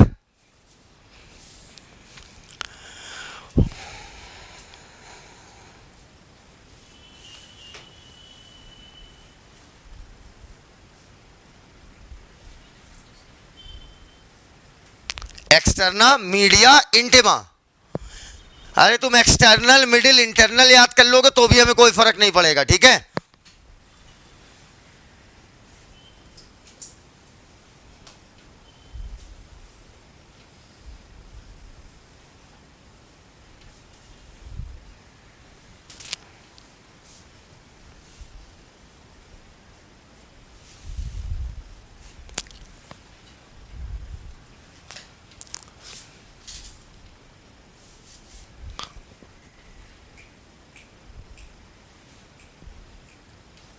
चलो, अब बेटा सबसे पहले ब्लड हमारी बॉडी में किसी भी पाइप से बहे, नाम होगा या तो आर्टरी, या तो वेन, या तो कैपिलरी। अब बेटा तीनों पाइप का स्ट्रक्चर देखो। बेटा अगर हम किसी भी पाइप को, चाहे आर्टरी का पाइप हो, चाहे वेन का पाइप हो, चाहे कैपिलरी का पाइप हो, मान लो इससे आपका क्या बह रहा है, ब्लड। अगर हम किसी भी पाइप को काट कर देखें तो काट के देखने पर कोई भी पाइप सामने से कैसा दिखाई देगा बेटा, सर्कुलर। है तो पाइप लेकिन सामने से कैसा दिखाई देगा, सर्कुलर। अब बेटा समझना, आर्टरी के पाइप का डायग्राम समझ लो, वेन और कैपिलरी का चुटकियों में खत्म हो जाएगा। ठीक है? अगर हम आर्टरी की बात करें तो जो सबसे अंदर वाली लेयर होती है, सबसे अंदर वाली लेयर, वो आपकी बिल्कुल चपटी चपटी सेल्स की होती है, और ये चपटी चपटी सेल्स कहलाती हैं स्क्वैमस एपिथेलियम। क्या? Squamous epithelium. अब बेटा एपिथेलियम क्यों बोला? क्योंकि मैंने कहा था खोखले अंगों में अंदर भी एपिथेलियम पाई जाती है, याद आया? अब ये बताओ, ये चपटी चपटी जो लेयर है बेटा, चपटी चपटी सेल्स को हम लोग बोलते हैं क्या, स्क्वैमस एपिथेलियम। ये बताओ ट्यूनिका इंटिमा की बात हुई है या एक्सटर्ना की? ट्यूनिका इंटिमा, तो मैं टी डॉट इंटिमा लिख रहा हूं। क्लियर? बोलो भाई, इंटिमा बोलो इंटरना बोलो, फर्क नहीं पड़ता। तो ट्यूनिका इंटिमा किसकी बनी हुई है, थिन। थिन मतलब पतली। स्क्वैमस एपिथेलियम कितनी सेल लेयर है, एक सेल की लेयर है कि 10? मतलब वन सेल थिक है ना, बोलो भैया। अच्छा, तो सबसे अंदर वाली आपकी क्या हुई, ट्यूनिका इंटिमा। स्क्वैमस एपिथेलियम चपटी चपटी सेल्स की आपकी ये क्या हो गई, लेयर। अच्छा ये बताओ, क्या आर्टरी और वेन, क्या इनमें कॉन्ट्रैक्शन और रिलैक्सेशन की प्रॉपर्टी है या नहीं है? आर्टरी और वेन कॉन्ट्रैक्ट कर सकती है कि नहीं कर सकती हैं? यस और नो? यस और नो? जल्दी बताओ, कॉन्ट्रैक्ट कर सकती है या नहीं? शगुन मिश्रा डोंट नो, तो देखो सीखो, नो करो इसे। बेटा वेसल में कंस्ट्रिक्शन भी हो सकता है, रिलैक्सेशन भी हो सकता है। क्लियर? जो हमारे ब्लड के पाइप हैं, मानते हैं हम अपनी इच्छा से इन्हें कॉन्ट्रैक्ट और रिलैक्स नहीं करा सकते, ठीक है, लेकिन ब्लड के जो पाइप होते हैं ये आपके कॉन्ट्रैक्ट रिलैक्स करते हैं। ये बहुत सारी बातों पर डिपेंड करता है। ठीक है? हमारा ब्रेन और हमारा हार्मोन, ये दो चीजें ब्लड के पाइप को बताते हैं कि कब तुम्हें कॉन्ट्रैक्ट करना है और कब तुम्हें रिलैक्स करना है। यहां तक बातें क्लियर? तो बेटा ये बताओ, कॉन्ट्रैक्शन रिलैक्सेशन ये प्रॉपर्टी किस मसल्स की है, किस टिश्यू की है, मसल। अरे कॉन्ट्रैक्ट और रिलैक्स कौन करती है, तुम्हारी मसल। इसका मतलब ब्लड के पाइप में मसल होगी या नहीं होगी, होगी या नहीं होगी, होगी। तो हमने बनाया मसल की लेयर। लेकिन क्या हम में से कोई भी अपने ब्लड के पाइप में मौजूद मसल को अपनी इच्छा से, वॉलंटरी मतलब अपनी इच्छा से कॉन्ट्रैक्ट और रिलैक्स करा सकता है? हाँ या ना? नहीं करा सकता। क्लियर? मतलब ये वो मसल होंगी जो हमारी इच्छा से कॉन्ट्रैक्ट रिलैक्स नहीं करती। तो ऐसी मसल जो हमारी इच्छा से कॉन्ट्रैक्ट और रिलैक्स नहीं कर सकती हैं, वो मसल्स आपकी कहलाती हैं स्मूथ मसल। कौन सी? Smooth muscle. कौन है? अच्छा बताओ, कॉन्ट्रैक्शन और रिलैक्सेशन की प्रॉपर्टी अगर है इन मसल्स में, तो इनके बीच में जो रेशे मौजूद होंगे वो इलास्टिक होने चाहिए या नॉन इलास्टिक? हाँ, रट्टा मार रहे हो क्या? कॉमन सेंस लगा रहे हो ना, मसल है तभी तो कॉन्ट्रैक्ट रिलैक्स कर रही है। अब कॉन्ट्रैक्ट रिलैक्स करिए और अंदर मजबूती भी बनी है, तो मजबूती के लिए हमने बीच में क्या डाल दिए, इलास्टिक फाइबर्स अर्थात इलास्टिक रेशे। तो मैं कहूंगा स्मूथ मसल है बीच में और प्लस साथ में क्या है, इलास्टिक फाइबर्स। क्लियर? अब जल्दी से बताओ तुम, स्मूथ मसल और इलास्टिक फाइबर ये बीच वाली लेयर बना रहे हैं, इसका मतलब ट्यूनिका मीडिया आपकी बनी हुई है स्मूथ मसल और इलास्टिक फाइबर से। इतनी बातें एकदम क्लियर? बोलो भैया। अब ये पूरा स्ट्रक्चर बिल्कुल ऐसा बना रहे, एक दूसरे से चिपक के बना रहे, तो इसके लिए चिपकाने के लिए कौन सा टिश्यू इस्तेमाल करते हैं हम लोग, कनेक्टिव। बोलो भैया। तो सबसे बाहर कनेक्टिव टिश्यू की लेयर होती है, किसकी, कनेक्टिव टिश्यू की। बेटा ये बताओ कनेक्टिव टिश्यू में फाइबर होते हैं या नहीं होते हैं? पढ़ाया है बेटा, फिलोसफी ऑफ बायोलॉजी पहला लेक्चर। कनेक्टिव टिश्यू में क्या होगा बेटा, फाइबर। ये पूरा ब्लड का पाइप जो है बिल्कुल आपस में चिपका रहे, ठीक है। इसके लिए सबसे बाहर हमने क्या किया बेटा, कनेक्टिव टिश्यू लगा दिया। अब बताओ कनेक्टिव टिश्यू में फाइबर होते हैं, लेकिन सबसे ज्यादा कौन सा फाइबर मौजूद होता है, बोलोगे कौन सा, कोलेजन। तो इसका मतलब सबसे बाहर आपके क्या मौजूद होंगे, कनेक्टिव टिश्यू, जिसके अंदर क्या मौजूद होगा, आपका कोलेजन फाइबर। मैंने आपको बताया था कनेक्टिव टिश्यू सबसे ज्यादा पाया जाता है और उसमें भी सबसे ज्यादा कौन मौजूद होता है, कोलेजन फाइबर। क्लियर? और सबसे बाहर वाली लेयर वो आपकी बनी होती है कनेक्टिव टिश्यू और कोलेजन फाइबर की, जिसे हम बोलते हैं ट्यूनिका एक्सटर्ना या इंटिमा एक्सटर्ना। ये हो गई आपका आर्टरी का डायग्राम। इतनी बातें एकदम क्लियर? जल्दी से देख के बताओ, क्लियर? इलास्टिक का मतलब लचीलापन जिसमें हो। इतनी बातें क्लियर है कि एक बच्चे को, तो फिर मैं अगली बात करूं। क्लियर है?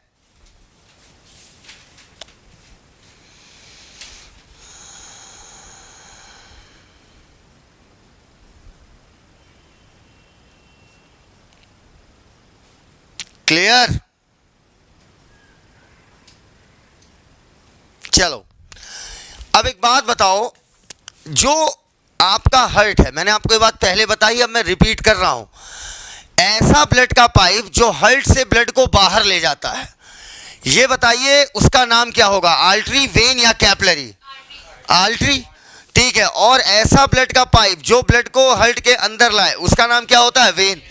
अच्छा ये बताइए, आप की बॉडी में हार्ट की जरूरत क्या है? हार्ट क्या करता है, ब्लड में प्रेशर मेंटेन करता है। तो बताओ अगर हार्ट ने प्रेशर से ब्लड बाहर फेंका, ठीक है, तो वो किस पाइप से जा रहा होगा, आर्टरी। अगर कोई भी ब्लड का पाइप जो हार्ट से बाहर ब्लड ले जाएगा, उसका नाम क्या होगा, आर्टरी। ब्लड का प्रेशर कब ज्यादा होगा, दिमाग लगा के बताना, जब पाइप के अंदर ये जो खोखला स्पेस है जिसके अंदर आपका क्या भरा रहता होगा, ब्लड। अरे ये पाइप पूरा ऐसे होगा और बीच से क्या आ रहा होगा, ब्लड। ब्लड बताओ किस लेयर को छू रहा होगा, अंदर वाली बाहर वाली? Very good. अब बताओ क्या चाहते हो, ब्लड के ये जो बीच वाला स्पेस है, स्पेस को हम लोग बेटा क्या बोल सकते हैं, ल्यूमेन। क्या बोलते हैं, ल्यूमेन। ल्यूमेन का मतलब क्या होता है, स्पेस। ये जो बीचों बीच ल्यूमेन है, आप क्या चाहते हो, ये ल्यूमेन पतला हो या चौड़ा हो? हाँ, ब्लड का प्रेशर ल्यूमेन कम हो या ज्यादा हो? ल्यूमेन कम होगा तो प्रेशर ब्लड का क्या बनेगा, ज्यादा। एक तो हार्ट ने प्रेशर लगाया, उल्टा आर्टरी का ल्यूमेन क्या कर दो, पतला। ल्यूमेन पतला रखोगे तो प्रेशर क्या लगेगा, ज्यादा। नहीं समझ पाए मेरी बात? अगर ल्यूमेन पतला होगा बेटा, अगर कभी तुमने देखा होगा पिक्चरों में ऐसे दिखाते हैं, ठीक है, हीरो हीरोइन खड़े हैं तो हीरोइन क्या करती, पाइप को थोड़ा सा दबा देती है, तो देखो अंदर से पानी जो निकलता है उसका प्रेशर बढ़ जाता है। अबे वॉल्यूम कम, प्रेशर ज्यादा। बोलो, तो आप क्या चाहते हो, आर्टरी में ब्लड का प्रेशर ज्यादा बना रहे या कम हो? ज्यादा बनाने के लिए आपको ल्यूमेन क्या करना पड़ेगा, कम। तो मेरा मानना आर्टरी में ये जो बीच वाली लेयर है, अर्थात जिसका नाम क्या है आपका, ट्यूनिका मीडिया। ट्यूनिका मीडिया आपकी चौड़ी होती होगी, बोलो हाँ या ना। लेकिन वेन में क्या होता है बेटा, वेन में क्या होता है, बॉडी से ब्लड की तरफ हर्ट आ रहा है, ब्लड आ रहा है। वेन के थ्रू, वेन क्या करती है, पूरी बॉडी से आपका ब्लड किधर लाती है, हार्ट के अंदर। तो बताओ वेन के थ्रू ब्लड स्लो आता होगा या फास्ट? जल्दी बताओ, स्लो आएगा या फास्ट? बेटा हार्ट पंप करेगा इधर से, वो ठीक है, नीचे से कोई पंप कर रहा है क्या? तो वेन से ब्लड कैसा आता है, स्लो। क्योंकि एक वजह और है इसकी, क्योंकि वेन में जो ल्यूमेन है वो आपका क्या होता है, चौड़ा। इतनी बातें एकदम क्लियर? ल्यूमेन चौड़ा होता है, इसका मतलब आपकी बीच वाली मसल्स की लेयर कम करोगे या ज्यादा? हाँ, अबे ये एक सिंगल लेयर है, इसमें कम पतला ज्यादा मत कर देना। जो पतला मोटा होगा वो क्या होगा? मीडिया। मीडिया मोटा हो गया तो आर्टरी, मीडिया पतला हो गया तो वेन। खत्म। नहीं समझे? मीडिया जो बीच में मसल्स की लेयर है, अगर ये मोटी हो गई, अगर ये मोटी हो गई तो ल्यूमेन कम, अगर ये पतली हो गई तो ल्यूमेन ज्यादा। बोलो। तो बेटा ये बताओ, आर्टरी में आपकी ट्यूनिका मीडिया थिक या थिन? आर्टरी में थिक या थिन? मोटा या पतला? वेन में? मेरा मानना मीडिया अगर पतली तो ल्यूमेन बढ़ जाएगा। इतनी बातें एकदम क्लियर? इतनी बातें एकदम क्लियर? इतनी बातें एकदम क्लियर? तो पहले बताओ, आर्टरी और वेन में किसमें ब्लड का प्रेशर होगा ज्यादा? हाँ, इसका मतलब ब्लड वेसल्स को अगर मैं यहां पर लिखना चाहूं, ठीक है, अगर मैं ब्लड वेसल को लिखना चाहूं तो ब्लड वेसल हमारी बॉडी में कितने तरीके की बेटा? 3। पहली क्या हो गई आपकी? आर्टरी। मैंने आपको क्या बताया था आर्टरी के बारे में? आर्टरी ऑक्सीजनेटेड ब्लड या डीऑक्सी? जल्दी बोलो। आर्टरी से ब्लड कैसा बहता है? ऑक्सीजनेटेड। एक्सेप्ट कौन सी आर्टरी आपकी? Accept pulmonary artery. क्लियर है ये बात? अच्छा, अगला, आर्टरी ब्लड को अवे फ्रॉम द हार्ट या toward the heart? Away from heart ले जाती है, ठीक है। ये एकदम 100% करेक्ट डेफिनेशन है, ठीक है। आर्टरी में tunica media, tunica media thick या थिन? जल्दी बोलो। ट्यूनिका मीडिया थिक, तो आपका ल्यूमेन कैसा होगा? नैरो या? ल्यूमेन अगर नैरो होगा तो ब्लड का प्रेशर आर्टरी में क्या होगा? आर्टरी में ब्लड का प्रेशर ज्यादा होने की 2 वजह है। क्या? एक तो ये हार्ट से ब्लड को लेकर जा रही है तो हार्ट प्रेशर लगा रहा है, दूसरा इसका ल्यूमेन भी क्या हुआ? नैरो। यहां तक बातें क्लियर हो गई है? पक्का? यहां तक बातें क्लियर है?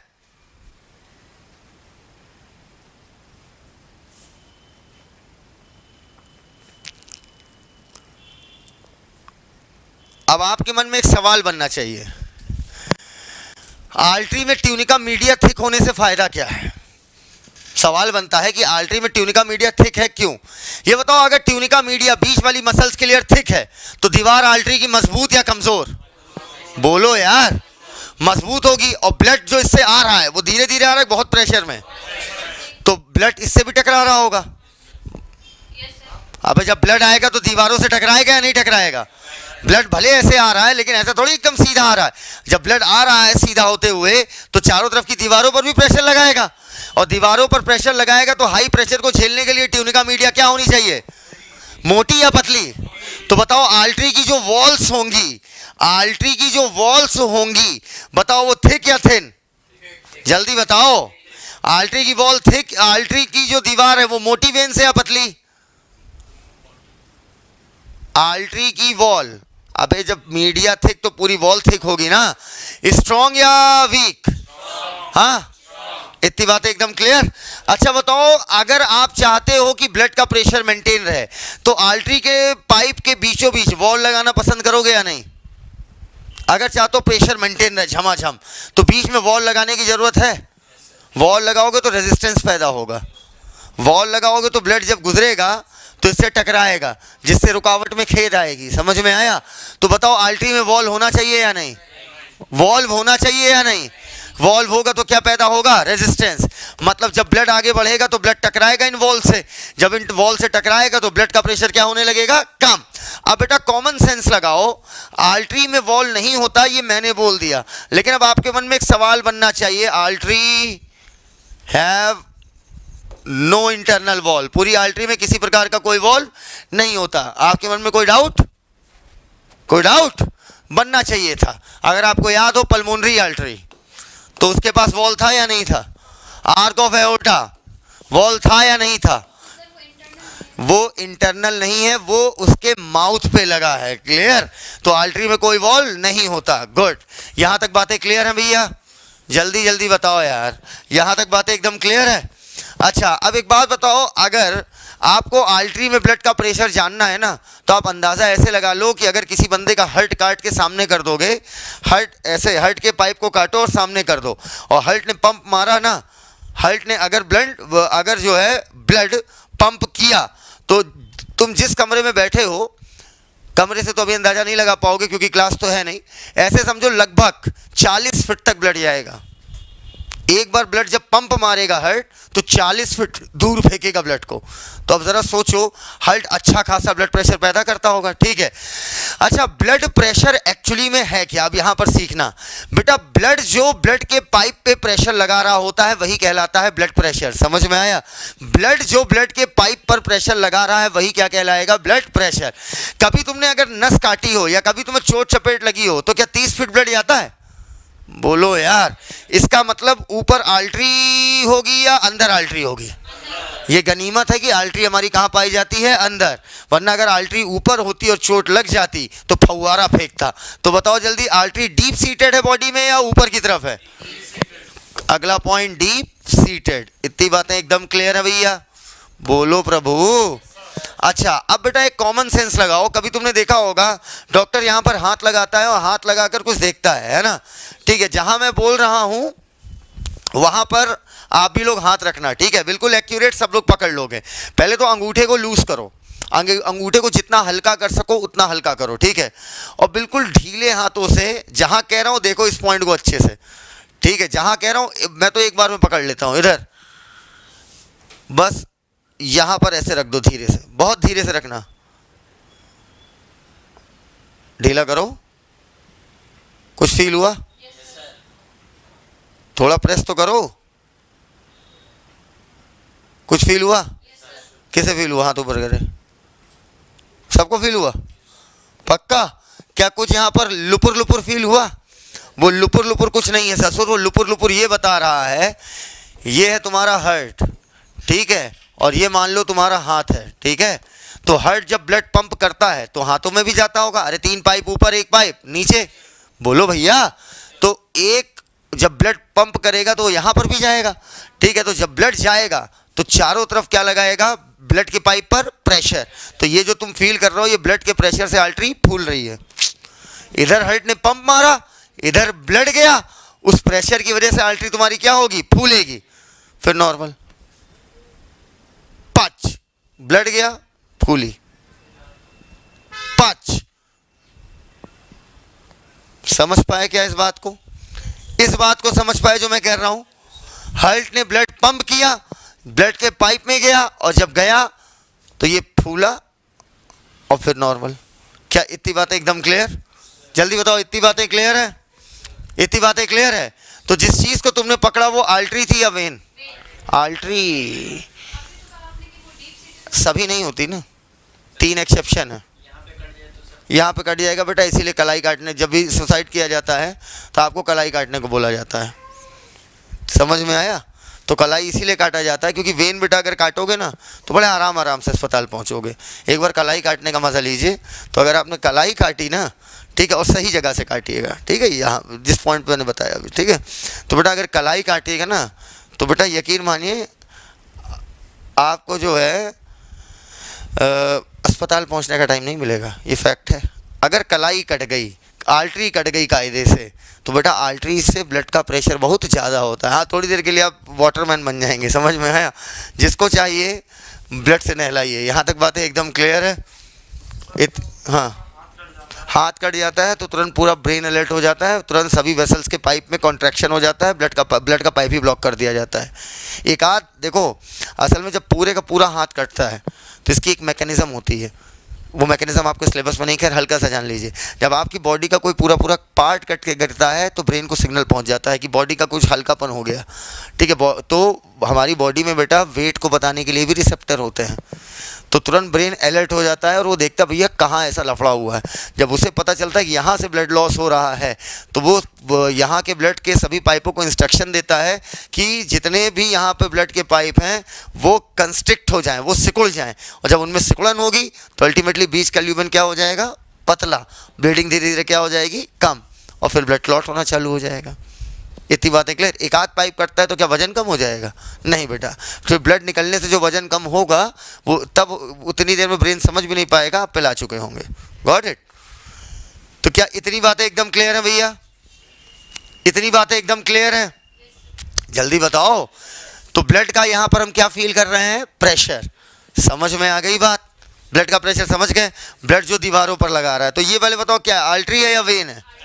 हाँ, इतनी बातें क्लियर? तो इसका मतलब पहले मुझे ये बताओ, अगर ये एक बार फूला, इसका मतलब यहां से ब्लड कितनी बार गुजरा?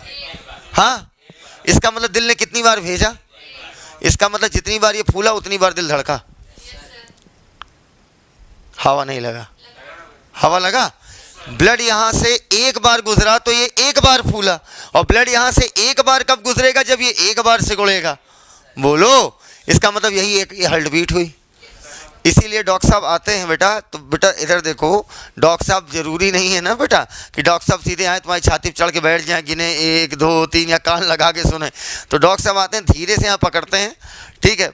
और अब तुम कहोगे सर 1 मिनट तक पूरा ऐसे करते नहीं है। नहीं बेटा, 5 सेकंड सुन लेते हैं ना, 5 सेकंड वो गिन लेते हैं, 1 2 3 4 5 6, बस घड़ी देखी 5 सेकंड हो गया, मल्टीप्लाइड बाय 12, और 12 का पहाड़ा डॉक्टर को अच्छा याद होता है। यहाँ तक बातें एकदम क्लियर है बेटा? तो इससे क्या हम समझ सकते हैं कि हमारा हार्ट रेट क्या होगा? बोलो भैया, इतनी बातें एकदम क्लियर। अच्छा ये बताओ, जब यहाँ से ब्लड पंप हो रहा है तो हार्ट सिस्टोल कर रहा है या डायस्टोल? जब यहाँ से ब्लड पंप हो रहा है तो इसका मतलब क्या हो रहा है? सिस्टोल। पक्का है? अरे वही हार्ट सिस्टोल, मतलब यहाँ पर बात किसकी हो रही है? वेंट्रिकल की। दोनों सिस्टोल कभी एक साथ नहीं होंगे, मैंने लास्ट लेक्चर में आपको बताया था, ठीक है। तो ये हो गया बेटा आर्टरीज को लेकर पॉइंट, यहाँ तक बातें एकदम क्लियर है। अब बेटा वेन को क्या करना है? वेन को समझने के लिए आपको कंपैरिजन करना है। क्या करना है? कंपैरिजन। चलो, आर्टरी में ऑक्सीजनेटेड वेन में कैसा बेटा? डीऑक्सी, ठीक है। एक्सेप्शन, इधर पल्मोनरी आर्टरी, इधर पल्मोनरी वेन। अगला बेटा, अगर मैं बात करूं आर्टरी क्या करती है? हार्ट से दूर ले जाती है ब्लड को, तो वेन क्या करेगी? वापस लाएगी। बोलो, इसका मतलब टुवर्ड्स द हार्ट, ठीक है। अगला क्या है बेटा? वेन में ल्यूमेन चौड़ा होता है। क्या बोला? वेन में ल्यूमेन चौड़ा। इसका मतलब ट्यूनिका मीडिया थिन या थिक? हाँ, ट्यूनिका मीडिया थिन। इसका मतलब स्मूथ मसल की लेयर पतली या मोटी? हाँ, ट्यूनिका मीडिया थिन। इसका मतलब ल्यूमेन क्या होगा वेन का? वाइड या नैरो? इतनी बातें एकदम क्लियर। अच्छा ये बताओ, ऊपर से अगर कोई पाइप कटता है तो खून भलभला के निकलता है, 30 फीट दूर जाता है कि बस थोड़ा बहुत इधर चारों तरफ? हाँ, थोड़ा गिरेगा ना। इसका मतलब वेन जो है सुपरफिशियल होती होंगे या अंदर की तरफ होती होंगे? तो वेन क्या हो गई बेटा आपकी? सुपरफिशियल। बताओ, यहां तक बातें क्लियर? बोलो भैया। अच्छा अब एक बात बताओ, वेन में ब्लड लो प्रेशर पे होता है या हाई? वजह क्या है? क्योंकि उसका ल्यूमेन क्या होता है बेटा? वाइड। ल्यूमेन क्या होता है? वाइड। अब ल्यूमेन वाइड होगा तो ब्लड का प्रेशर क्या हो जाएगा? कम। अरे बे, पाइप के अंदर का खोखला स्पेस अगर कम कर दोगे तो ब्लड तेजी भागेगा, ल्यूमेन बढ़ा दोगे तो ब्लड स्लो हो जाएगा। ल्यूमेन बढ़ा क्यों? क्योंकि ट्यूनिका मीडिया क्या हो गई? थिन। इतनी बात एकदम क्लियर। अब एक बात बताओ, आपके ब्लड ने आपके हार्ट ने ब्लड पंप किया, वो गया पैर में, ठीक है।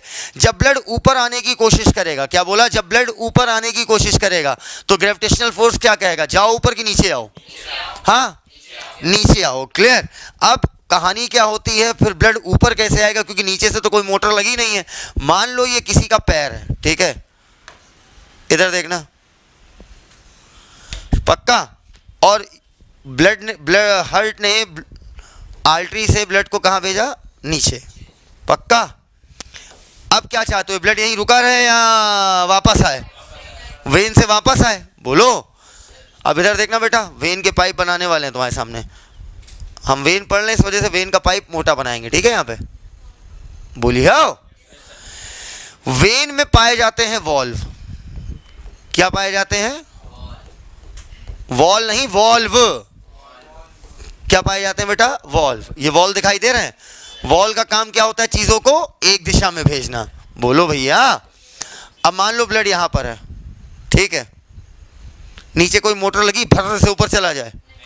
आर्टरी को तो दो चीज सपोर्ट कर रही है, ब्लड नीचे आने को तो दो चीज सपोर्ट कर रही है, एक खुद हार्ट और दूसरा ग्रेविटेशनल फोर्स। बोलो। लेकिन वेन को तो वेन का तो ड्रॉबैक क्या है, ना तो नीचे कोई हर्ट है, हर्ट नाम की मोटर है, और ना तो बेटा आपका ग्रेविटी इसका साथ दे रही है, तो वेन से ब्लड ऊपर कैसे पहुंचाओगे। तो होता क्या है, तो होता क्या है, अगर आपने हल्की सी भी पैर में हरकत करी, ठीक है, मान लो मैं चल रहा हूं, तो चलूंगा तो थप से प्रेशर मारूंगा ब्लड सट से यहाँ, अब लेकिन वापस लौट नहीं सकता, फ्लैप्स बंद। अरे समझ में आया। अब कुछ विद्वान यहां पर कहेंगे कि सर हम दिन भर ऐसे ऐसे थोड़ी करते रहते हैं। अरे बोलो बेटा, कितने लोगों के मन में ये सवाल है कि हम सर दिन भर ऐसे करके ब्लड थोड़ी चढ़ाते रहते हैं। कितने लोगों के मन में ये सवाल है, जल्दी बताओ। शगुन मिश्रा तुमसे हम नाराज हैं, तुमसे बात नहीं करेंगे, चलो तुम्हारा नहीं, जाओ, तुमसे नाराज हैं हम। हाँ, हमको मनाओ थोड़ी देर तक, 2-3 तारीफ करो तब मानेंगे। चलो, अरे नहीं, तुमसे हम नाराज हैं, तुमसे हम पहले ही नाराज हो गए, शुरू में तुम शुरू में ही नाराज हो गए। चलो और बताओ, सबके मन में है। थैंक यू शगुन मिश्रा, मैं तुमसे बहुत खुश हूँ, थैंक यू। हाँ, तुम्हारा क्वेश्चन मानेंगे। चलो आओ बेटा, एक्चुअली में धपर धपर नहीं, आप जरा कभी नोटिस करिए, अगर आप बहुत देर तक पैर लटका के बैठे हैं क्लास में, तो थोड़ी देर बाद आपका पैर ऑटोमेटिक ठकर ठकर ठकर ठकर ठकर ठकर पैर चलने लगता है। वो असल में आपका ब्रेन सिग्नल भेज देता है कि चचा अब ब्लड ऊपर भेज दो। कभी देखो ना, बैठे बैठे लोगों की आदत होती पैर हिलाने की, और कई बार तो ऐसा होता है कि पैर रोकने की जितना कोशिश कर लो लेकिन पैर हिलता ही रहता है। नोटिस किया? वो इसीलिए होता है क्योंकि ब्रेन अब कहता है कि भाड़ में गया तुम्हारा दिमाग, तुम वो दिमाग से बैल, अब तुम्हारी बॉडी करेंगे कंट्रोल हम, ठीक है। तब ठक ठक ठक ठक ठक ठक ठक ठक वो ब्लड ऊपर भेजने के लिए होता है। Are you getting my points? Are you getting my points? Are you getting my points? तुम्हारे साथ नहीं होता नहीं बेटा जिज्ञासा, मैं होमो सैपियंस की बात कर रहा हूं। यहां तक बातें क्लियर हैं?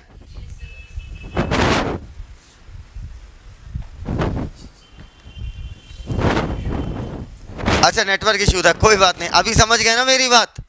चलो अब मेरी बात सुनना बेटा, कभी आपने नोटिस किया होगा आर्मी वगैरह में, ठीक है, आर्मी में बेटा देखे होगे ना, घंटों एकदम एक पोजीशन में खड़े रहते हैं, ठीक है। सर नाइट में सोते हुए, अबे नाइट में तुम खड़े होकर नहीं सोते हो, लेट के सोते हो, हद है जबरदस्ती चरस किए जा रहे हो। और बेटा जानते हो, हल्का फुल्का तो तुम्हारी मसल कॉन्ट्रैक्ट करके भी ऊपर वेन्स की पहुंचा देती हैं। वेन्स में भी तो मसल्स हैं, अरे माना ट्यूनिका मीडिया पतली, लेकिन है तो बेटा। अगर आपने कभी देखा होगा आर्मी वगैरह में जो जवान ऐसे खड़े होते हैं, ठीक है, अगर आपके पापा मम्मी या घर में कोई आर्मी में हो तो आप उनसे ज़रूर पूछेगा एक बार पूछेगा कि जब वो ऐसे खड़े होते हैं घंटों, तो बीच बीच में क्या होता है, वो खुद ही हल्का सा उठते हैं और बॉडी छोड़ देते हैं, ठीक है। या कभी नोटिस करना कि उनका जो सैल्यूट करने का तरीका होगा, ठीक है, तो या तो ऐसे होगा, लेकिन पाँव ज़रूर ऐसे करके छोड़ते हैं, ऐसे नोटिस किया है, पाँव ऊपर करके छोड़ते हैं। वो असल में बैक साइड यहाँ पर, ठीक है, क्या मारते, थप, अरे बोलते नहीं है जय हिंद सर, तो वो जय हिंद भी हो गया और हमारा काम भी बन गया। Are you getting my point? या पैर लटकाए अगर आप बहुत देर तक बैठे रहिए तो नोटिस किया होगा पाँव में सूजन आ जाती है ना, सूजी है इधर, तो वो जो सूजन आती है उसकी वजह यही है कि ब्लड ऊपर पहुंच नहीं रहा होता है सही से। अब यहां तक क्या बातें एकदम क्लियर हैं, या ना?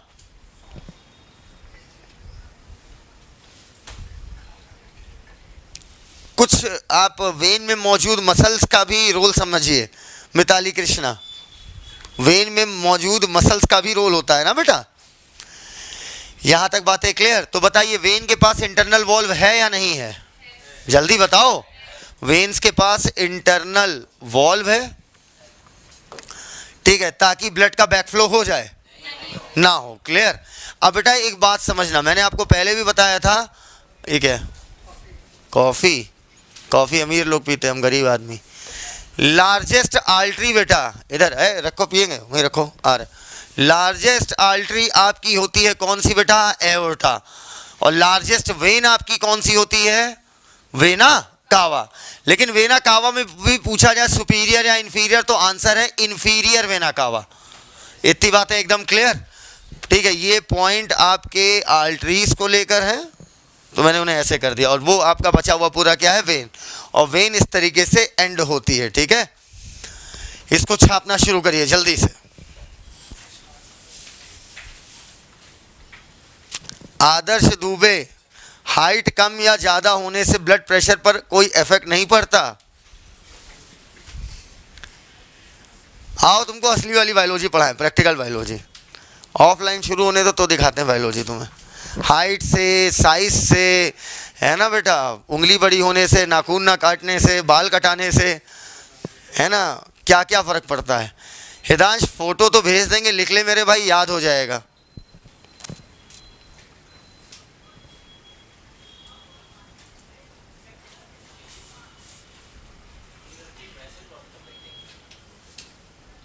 शगुन मिश्रा ना, अरे उससे हम नाराज़ हो गए शगुन मिश्रा से, बात खत्म। शगुन मिश्रा से आज से बात ही नहीं करेंगे हम,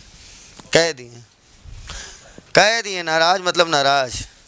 सॉरी सर, नहीं मानेंगे तो लंबा लिखो पूरा ऐसे करके, SOO और 4 बार 5 बार R लिखो, 2 6 7 Y लिखो।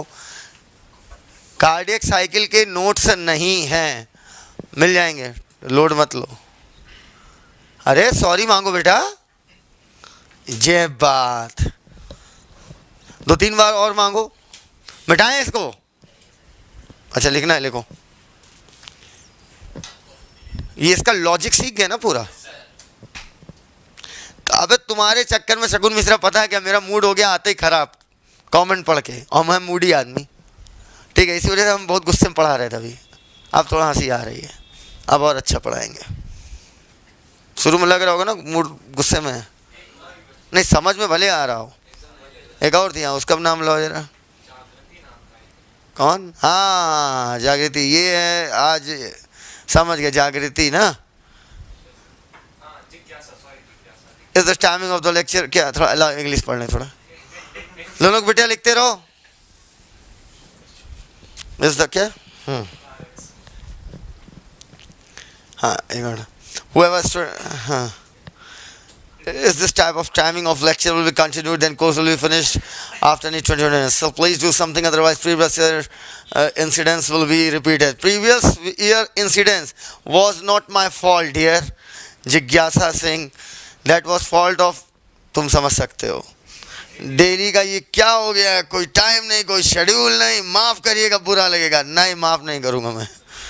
Pi education, please tell when sir is going to start. 7:37 या ओके, नहीं यार 7:37 कहाँ हो रहा है, टाइम ज़्यादा हो गया है। अरे तो हमें पता है।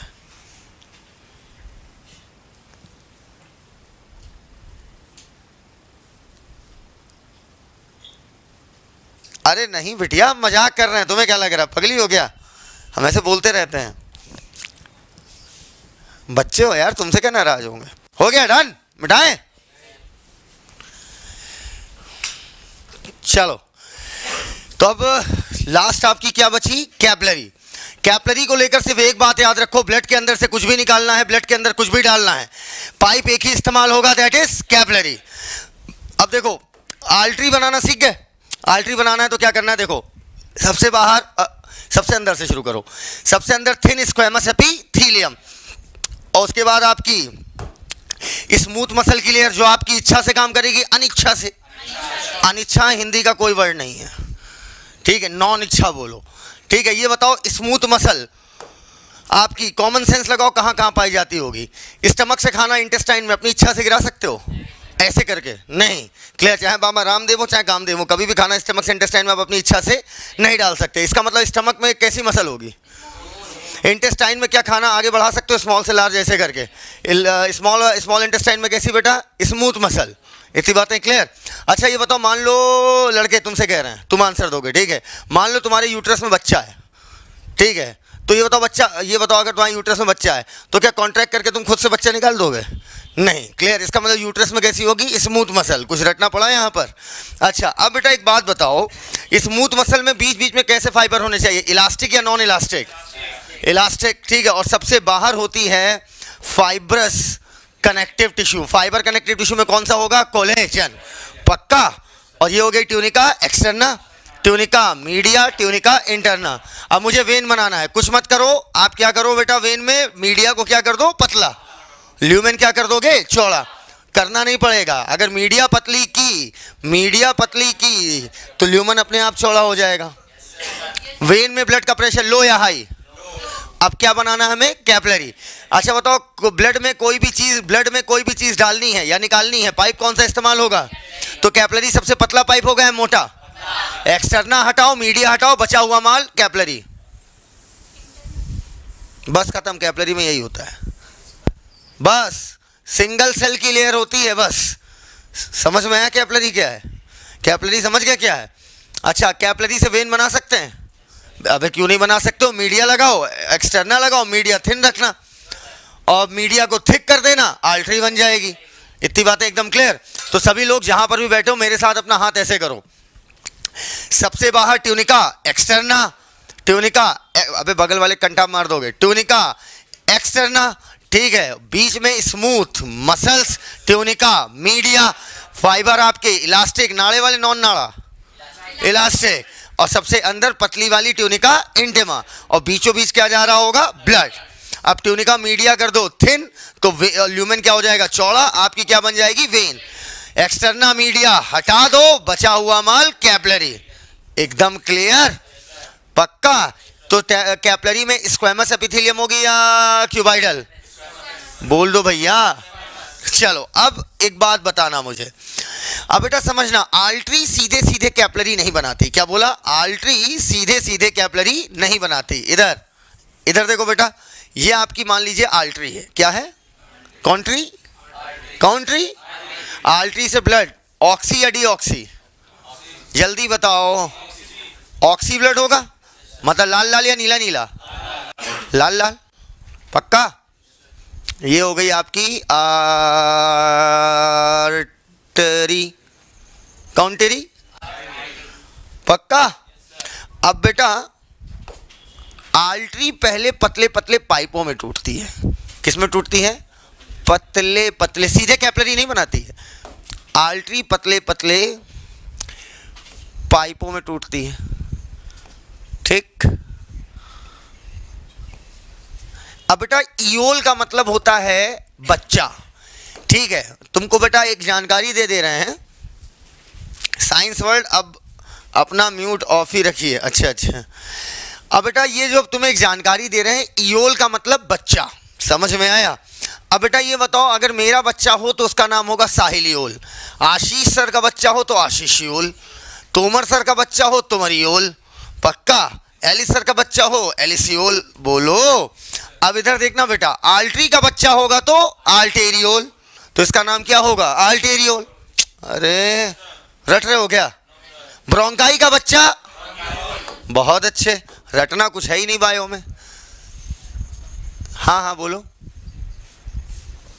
अभिषेक सर का बच्चा होगा ही नहीं। इधर सर बुरा तो नहीं माने? पूछ रहे बुरा तो नहीं माने? नहीं सीरियसली बुरा तो नहीं माने? हाँ, वो बुरा क्या मानना, जो चीज़ सत्य है सत्य कोई बुरा ही नहीं मान सकता। अच्छा 3 बार बोले थे, 10 बार बोल दो सत्य पलट नहीं सकता। इरशाद का बच्चा इरशादियोल। चलो बेटा, अब आल्ट्री जाके और पतले पतले पाइप बनाती है, जे पतले पतले पाइप। क्या बेटा? जय पतले पतले पाइप, जय पतले पतले पाइप। जय जय मतलब जय, जय मतलब जय, हाँ ठीक है। सर ये तो ऐसा लग रहा है ये पतले पतले पाइप कैपिलरी ना हो, पूरा कैपिलरी का बिस्तरा हो। बोलो भैया, तो क्या मैं इसे कैपिलरी बेड भी बोल सकता हूँ? ठीक है। और ये पतले पतले पाइप है, ब्लड में, ब्लड से कुछ भी निकालना है, ब्लड में कुछ भी डालना है, इस्तेमाल क्या होगा? कैपिलरी। और सेल्स क्या करती होंगी? इन्हीं कैपिलरी से ऑक्सीजन ले लेती हैं और कार्बन डाइऑक्साइड डाल देती हैं। बोलो भैया, कैपिलरी में थोड़ी दूर तक तो ऑक्सीजनेटेड ब्लड बह रहा होगा। बोलो भैया। लेकिन अब क्या होगा? जो सेल होगी वो ऑक्सीजन ले रही है और CO2 डाल रही। एक झटके में O2 ले लेगी कि धीरे धीरे? धीरे धीरे O2 ले रही है, धीरे धीरे CO2 डाल रही है। तो धीरे धीरे लाल वाला कलर जा रहा होगा और नीले वाला कलर आ रहा होगा। तो कैपिलरी में कलर क्या होगा ब्लड का? लल नीला। अरे ब्लूइश रेड है यार, समझ में आया? डायग्राम के तहत अगर बात की जाए। बोलो भैया। धीरे धीरे लालिमा जा रही है, नीलिमा आ रही है। बोलो भैया। हाँ कहा था बेटा बायोलॉजी कॉन्सेप्चुअल सब्जेक्ट है। इधर देखो, इधर अब बेटा ये बताओ, वेन का बच्चा क्या था? आर्टरी का बच्चा आर्टेरियोल। अब बेटा कैपिलरी में ब्लड कैसा हो गया यहाँ पर? डीऑक्सी। अब क्या चाहते हो, ये वापस किधर जाए बेटा? हार्ट के पास, ताकि हार्ट उसे किसे भेज दे? किडनी के पास। अच्छा,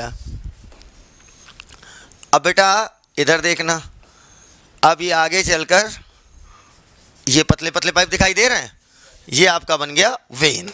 ठीक, अगर ये आपकी वेन है तो हमें दिख रहा है कि ये आपके हुए वेन के बच्चे। बोलो भैया, तो वेन के बच्चे बेटा वेन्योल, आर्टरी का बच्चा आर्टेरियोल, वेन का बच्चा वेन्योल। समझ में आया? और बीच में क्या हुई? कैपिलरी। सबको बोल दिया एक साथ, कैपिलरी बेड। बताओ वेन में ब्लड ऑक्सी या डीऑक्सी? जल्दी बताओ, रंगाई शुरू हो गई, बता अब रहे हो तुम। इधर इतनी बातें एकदम क्लियर है? जल्दी जल्दी बताओ भैया। ठीक है, अब एग्जाम में अगर भूल जाओ, ठीक है, तो ऐसे याद रखो, इस वाले पाइप को मानो आर्टरी। अपना हाथ ऐसे करो, ऐसे ऐसे ऐसे। इधर मेरी मसल्स मत देखो, इधर है ही नहीं, इधर बेटा तुम मस्कुलर नहीं, तुम मोटे हो, समझ में आया? गेंडे। इधर देखो बेटा, बेटा इसको मानो पाइप है आर्टरी का। क्या है? आर्टरी। ठीक है, तो आर्टरी है, इसका मतलब ये ब्लड को हार्ट से ला रहा होगा। Yes sir, no sir? और अब बेटा इधर देखना, गौर से देखना, इधर उंगलियां ऐसा लग रहा है जैसे इस मोटे से पाइप से पतले पतले पाइप निकले हों। तो ये हुआ आर्टरी का बच्चा आर्टेरियोल। बोलो भैया, अबे ये हुआ अगर आर्टरी तो ये हुआ आर्टेरियोल। अब दोनों हाथ ऐसे करो बेटा, आचरण सिखा रहे हैं, मोरल साइंस, ताकि तुम घर में बता भी सको कि सर हमारे बहुत मोरल वाले हैं। नाखून को मानो कैपिलरी, ऐसे ऐसे, नाखून को मानो कैपिलरी, आर्टरी आर्टेरियोल कैपिलरी, और कैपिलरी से क्या बनी? वेन्योल, और वेन्योल से क्या बना? वेन। अरे तो इधर देखो, ऐसे करो, ऐसे, artery arteriole capillary venule vein. Blood आया आर्टरी से, आर्टेरियोल कैपिलरी वेन्योल वेन, वापस हार्ट।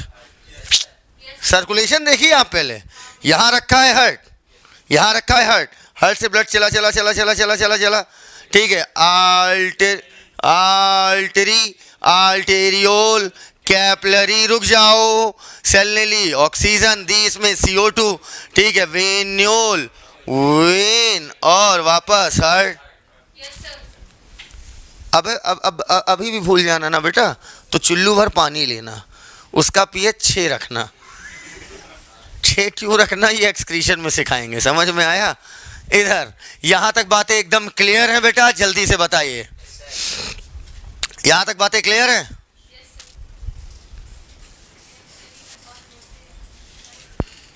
क्या हो गया?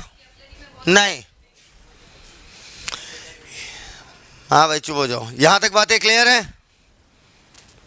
क्लियर? चलो तो सभी लोग जहां बैठे वहीं से बैठे बैठे प्रैक्टिस करेंगे। चलिए, heart artery arteriole capillary venule vein, heart. Artery से ब्लड जाता है, वेन से ब्लड आता है। समझ में आया?